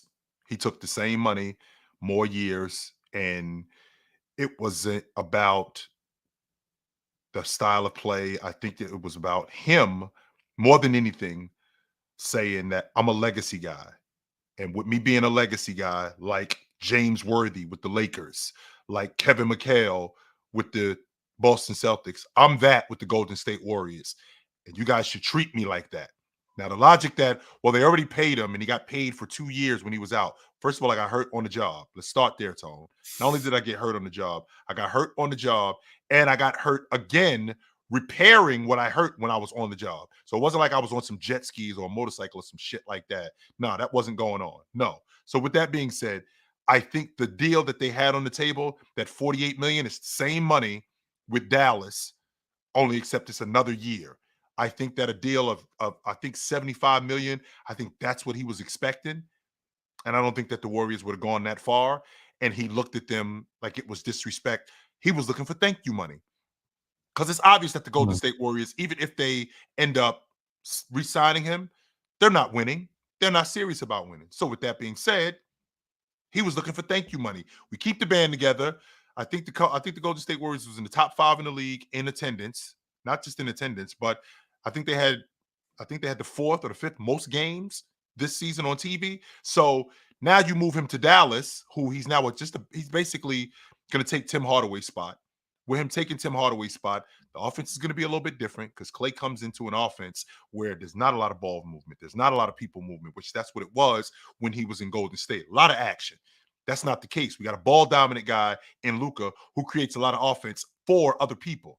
That wasn't the case in Golden State.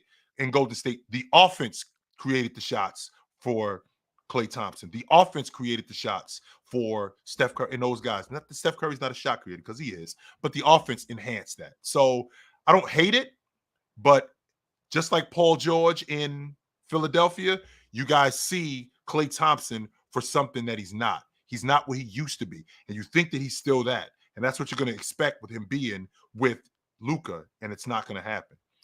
Yeah, so you say you don't hate it. I 1000% Cocaine's a hell of a drug. think someone was doing way too much, because I think this is a horrible move. I think they're gonna step back. They're gonna step back from what happened this season. I do not. Clay does not come across as a guy to me who is going to get along well with Luka and with Kyrie. Luka and Kyrie both have very different and strong personalities. Clay, I think, believes he is better than he is. I think Clay thinks he could have been the leader of a team. I don't think he believes that now. I think he's smart enough to know that he's not that guy anymore. But I think they think they signed like 2017, 2016, 2015 Clay. And it's 2024, 25. He is not him. And they're going to be very disappointed when he's going to be chirping. He's going to want more touches. He's going to want more shots. That's 100% going to happen too, Tone. 100%. That's 100% going to happen. Luka's benefit and negative and positive is that he's going to shoot the ball more than anybody else. He's a great playmaker, but he's going to shoot the ball more than anybody else. And Clay's going to be sitting there in the corner going, yo, and be like, yeah, we're good. And even if they were like, people, they recruited him. Yeah, of course they did. Absolutely. Players call, they recruit. It's one thing because you think we're going to play well together. It's another thing to go out and play well together. And so I think this is going to be a disaster. And what's going to happen is, because they got to the NBA final, when they get him and don't make it back to the NBA final, he's going to be the scapegoat. The blame is going to land on him, because guess what? He's not going to drop 20 a night. He's not going to shoot 45% from 3, right? He's not going to do that. And so it's going to be, we thought we were getting one Clay and we got another one. And people are going to be surprised. I'm not going to be surprised. I will not be surprised. If he plays great, I'll be surprised. If he drops 18, 20 a night on high percentage, I'm going to be very surprised. So I hope for them that I'm surprised. So thank you for the super chat again, Contacts. Andre King, a.k.a. Sand City Sports. I'm guessing he's going to talk about the Knicks, but who knows? It might be. What up? What's going on? Thanks for having me. Of course, the Nova Knicks are top of my imagination and my inspiration in terms of the championship we're going to be competing for next year, and how Boston Celtics need to be shaken in their boots, because this team is most certainly for real. Your points on Clay, just kind of go with the flow of the conversation. Yeah, he does have an attitude. He does have a chip on his shoulder. He does have an axe to grind. He also has Jason Kidd as his head coach, and an organization that has institutional stability and dare I say strength.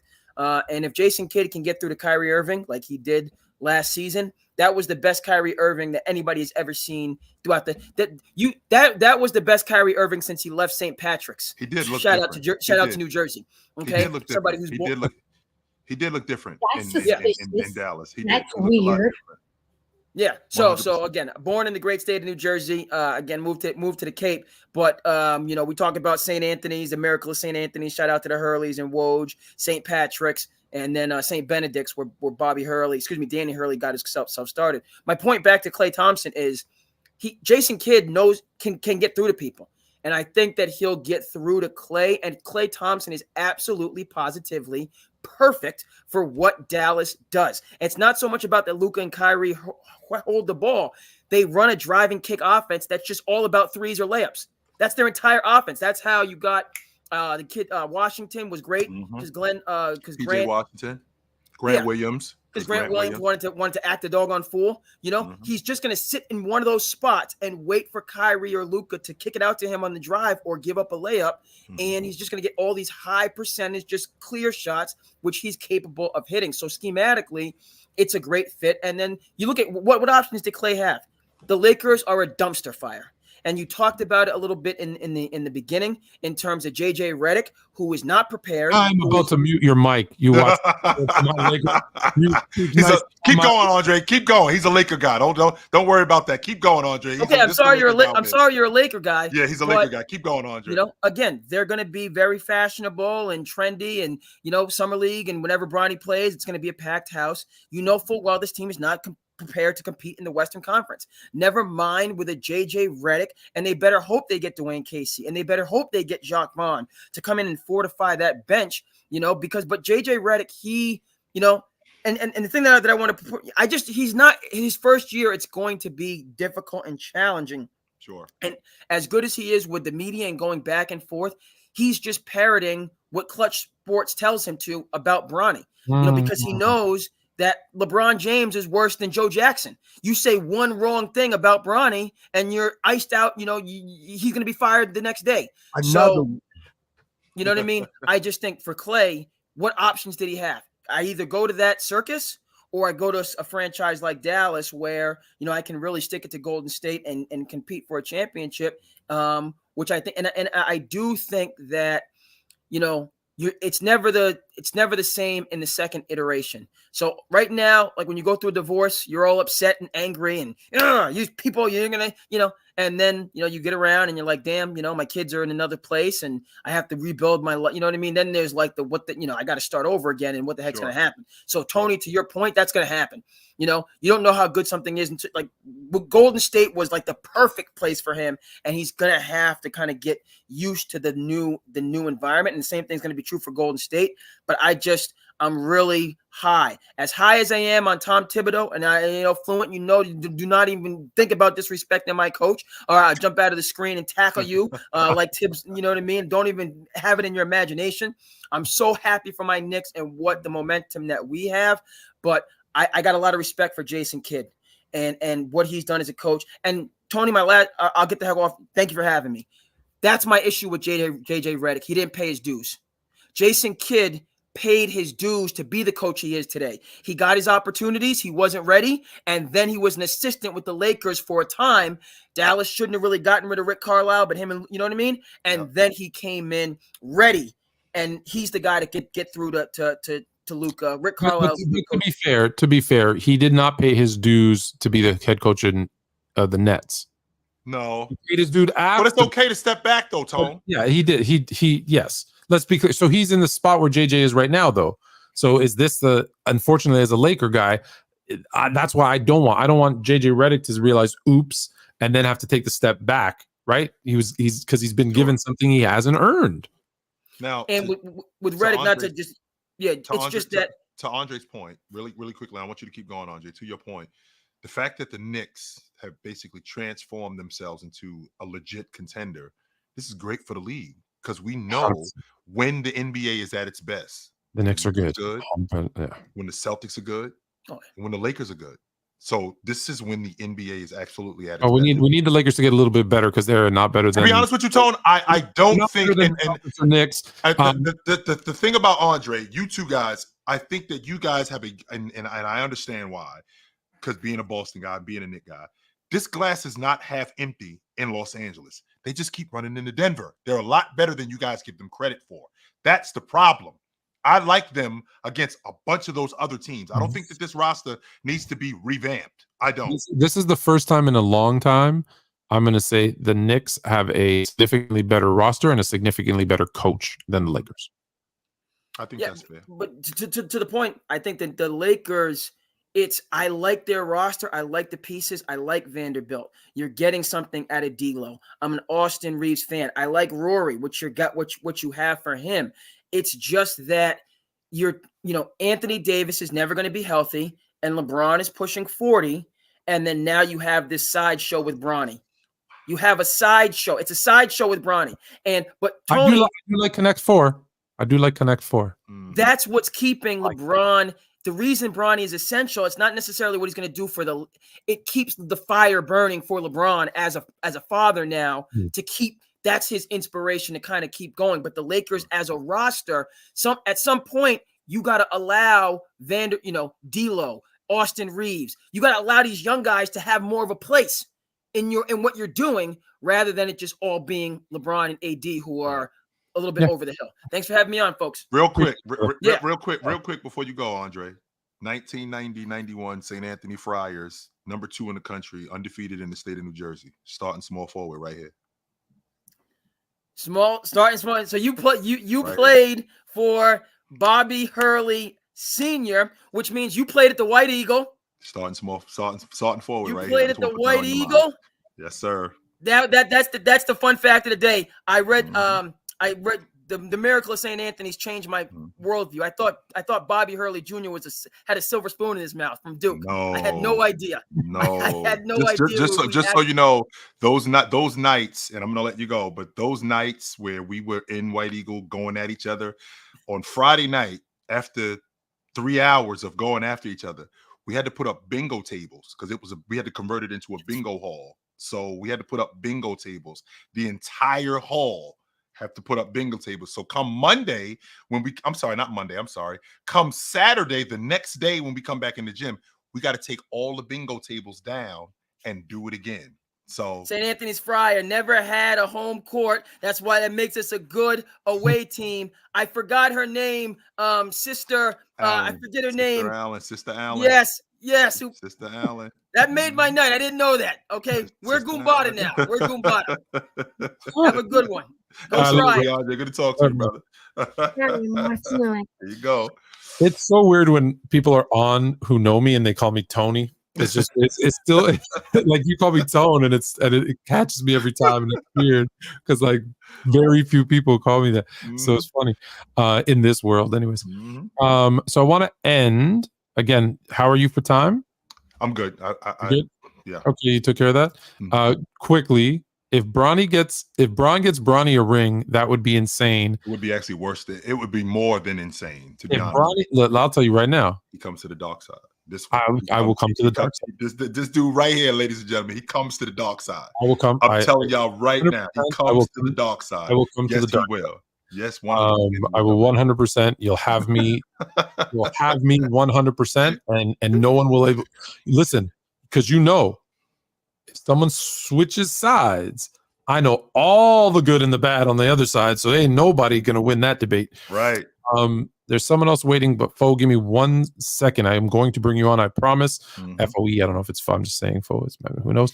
Because someone asked this question earlier, and I wanted to touch on it briefly. Because we talked about it on another show, but we've never talked about it here. The 87-88 Defensive Player of the Year award, the claims of fraudulent statistics. In a quick nutshell, we've both talked about it a lot. Some people think ad nauseum, so I don't want to spend too much time on it. But what are your kind of takeaways? First and foremost, I got a bit of a bone to pick with you, Tone, because you're such a troll. Okay, you are such a troll. Yeah, but you're smart enough to know that it's a troll, right? They don't know. They don't know that I know my brother, right? I know how much of a troll he is. Absolutely. So I'm watching some of these clips, and by definition, if we're being honest, and I know that doesn't really hold a lot of weight with people, but by definition, this is a steal. If you deflect the ball and your teammate retrieves it, that's a steal. However, I'm watching some of these clips, like Jordan poked the ball out of bounds. That's not a steal. That's a turnover. That's not a steal. That's not a steal. That's a turnover. Jordan pokes the ball away, and his teammate is running out of bounds and gets it and throws it back in to somebody else that's not on his team, that's on the other team. That's not a steal. No, that's not a steal. But with that being said, I want to reiterate the fact that Jordan was a fantastic defender. Jordan was not a good defender. Jordan was a great defender. Did they cook the books? Yes, they cooked the books. Can we say that? Like I said to you before, Tone, when we talked about this opens up Pandora's box for everybody else. This isn't about, for me, it wasn't about Jordan. For me, it was not about Jordan. I felt like this was about everybody else. Who else was cooking the books? What don't I know that I should know about everybody else? Because if I was doing that in Chicago and this kid in Vancouver who got basically coached by you guys, who else was doing it?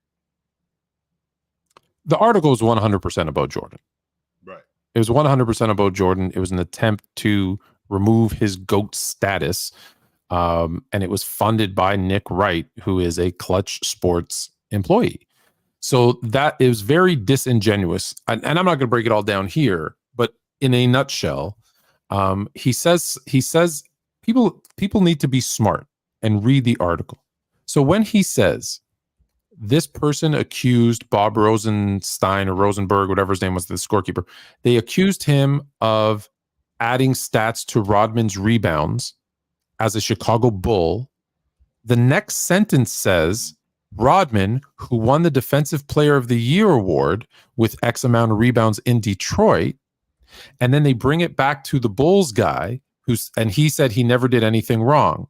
If you read it, it is an attempt to mess with your psyche to make it seem like he cooked the books for Rodman when Rodman won the Defensive Player of the Year award. So why wouldn't he do it for Jordan? When the reality is he wasn't the scorekeeper in Detroit. So them putting Rosenberg was accused of giving Rodman rebounds and he won the Defensive Player of the Year award and then back to Rosenberg is a trick of your mind. It's a very, very dirty trick. That's one.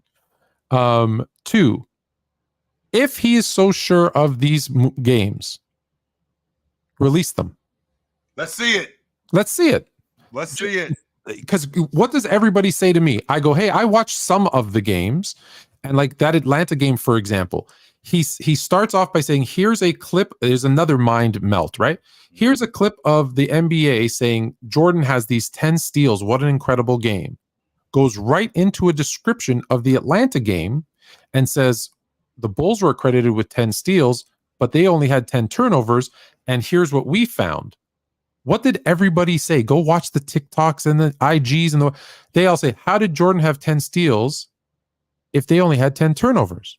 That's not what he said. You didn't read it. It's because the mind game of putting that YouTube clip of Jordan having 10 steals and then the Atlanta game 10 steals. No, he was only accredited with 5 that game. Now he says he only saw 2. I saw 85% of that game. I counted 4. So still too many, but not 82% higher. And again, I go back to only 6 games. That's not enough. But hold on. You want me to believe that all the home scorekeepers are cooking the books and giving their star players extra stuff, right? Mm-hmm. You want me to believe that? I can believe that. I believe it to be true. 50-50 ball, I'm giving it to my star guy. Right. It's 50-50. I don't know. Okay. I believe that 100% for everyone. Sure. And I've already showed you rebounds, assists to LeBron, to everybody that went there. I still have them on my phone right now. I can show you too if you want. You want me to believe that they're cheating for their home stars, but they're being 100% perfectly honest with the away team? No. So for every 1 or 2 they give extra here, they're probably taking away what. So my point is the Pandora's box, like you're saying, I'm like, no, I think it evens out. I really think it evens out in the wash. Is it a little bit higher? Is it a little bit higher? 100%, 100%. And then the last part, and then we're leaving alone and we'll get to Foe. the last part, and this is maybe the most important part. He says, and I quote, "This type of home road split is unprecedented." Unprecedented. Those are his. That means it never happened before. Never happened before. Here's the list of the top 100 home road splits and steals. I know you can't probably see the name, so I highlighted Jordan. He is at the bottom of this list of the top 100. So that's not unprecedented, my friend, because if there's 97 that were worse, that's not unprecedented. If I show you 2 years earlier, and I showed you this, that it was the gap, the thing was similar with I'm going to forget his name. Alvin Robertson. Right. It was similar. It was like 1.5 difference. Jordan was 1.7 difference. Home and away. His is 1.5. That means it's not unprecedented, guys. That means it happens. It happens, and it happens a lot. And just so you know, some of the names on this list aren't just from the 80s and the 90s like they make you seem. Right now, they've got Andrei Kirilenko. They've got, heck, it goes back to, they've got Isaiah Thomas, Katino Mobley, Rick Barry. So that's before. Ricky Davis. Kevin Durant is on this list. Joe Johnson is on this list. That means it's happening in the 2000s as well.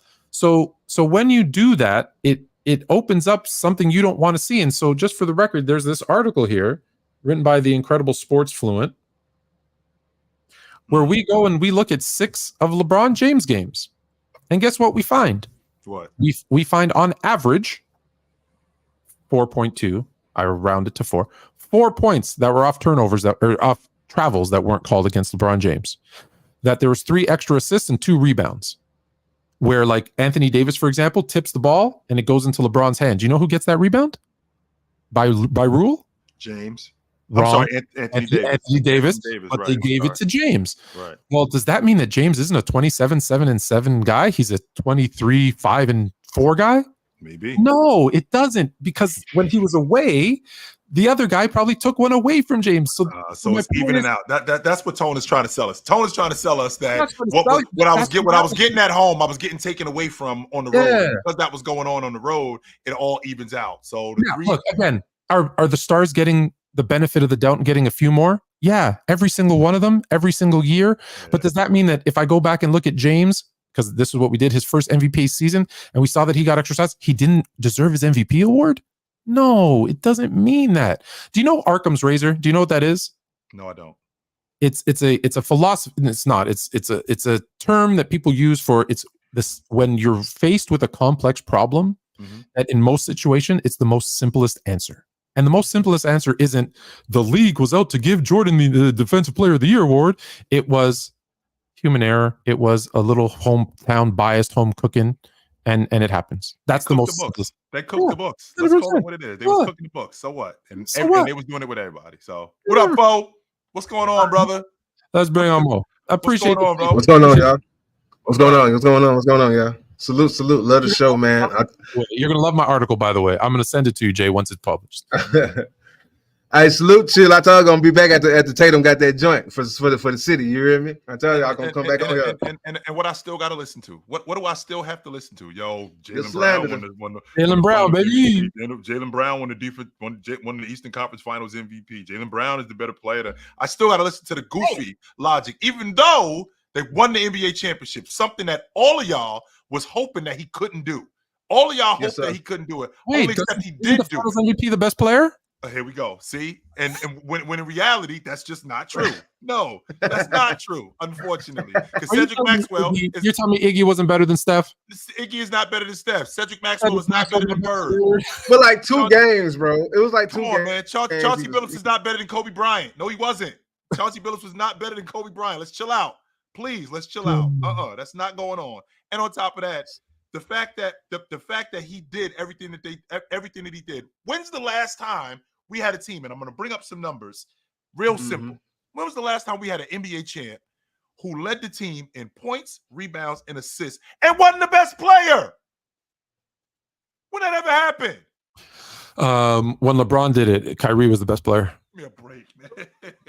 This is what I gotta deal with though, Flo. So even though they won the NBA championship, they did everything y'all said that they couldn't do. Everything y'all said they couldn't do. Everything y'all said they wouldn't do. Yeah. They did it. But I still gotta listen to the dumb logic. Yo, you know he's still ain't the top 5 player in the game. You know he's still not this. You know he's still not that. Give me a break. Wait, is he a top 5 player though? Yes. Yes. Yes. What's your top 5? I think it's just a position. 100%. At the moment, yeah, I think so. Oh, who am I thinking about? I'm sorry. Joker, Giannis, Luka, Tatum, Curry. Curry? Yes. Joel Embiid is not a top 5 player in the NBA. What you do in the postseason matters. What you do in the postseason matters. Correct.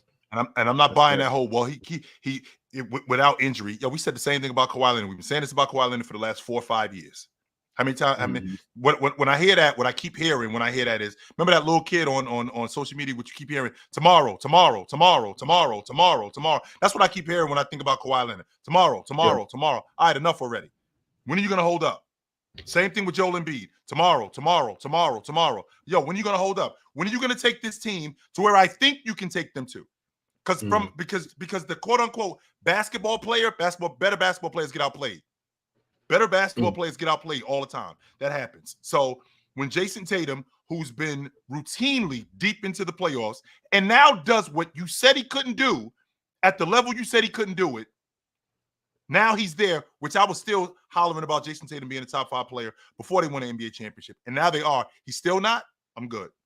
I'm straight. Hey, chill. Can I ask you two like a quick little 2 questions right quick? Yep. All right, bet. As far as Zach LaVine, do you think the Kings would be a good spot for him? And what would they the Kings? I'm thinking that might be a good spot for Zach LaVine. I like him in Sacramento, sure. As fast as they play, as wide open as they play, I do like him. I think that'd be a dope ass. But what would they lose for that?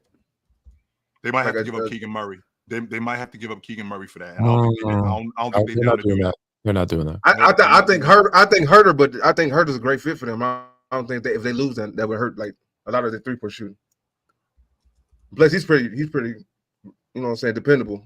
Not as far as injury prone, but you know. I like it. And also, I think Jackson Hayes and Robert Williams for the Knicks. That's what I'm thinking. 2 guys that just play down low. They ain't looking for 3-point shots. They strict traditional centers. They get rebounds. They good on transition. So I think both of them. I get roasted for Robert Williams. I get roasted. Nah, man. I think that's solid. I think Jackson. I think Robert Williams is a perfect like backup center because look, he's injured, but when he's healthy, he can contribute to a good team. I think that's a great insurance policy if you're not relying on him, right? Like I think that's what hurt the Celtics is they're relying on him, and when they needed him the most, he because of injuries, he wasn't there. But no, I think he's a great backup. He's not gonna get overused now. He can play the 4 or 5 and not get overused. You know what I'm saying? So I think that'd be a good position.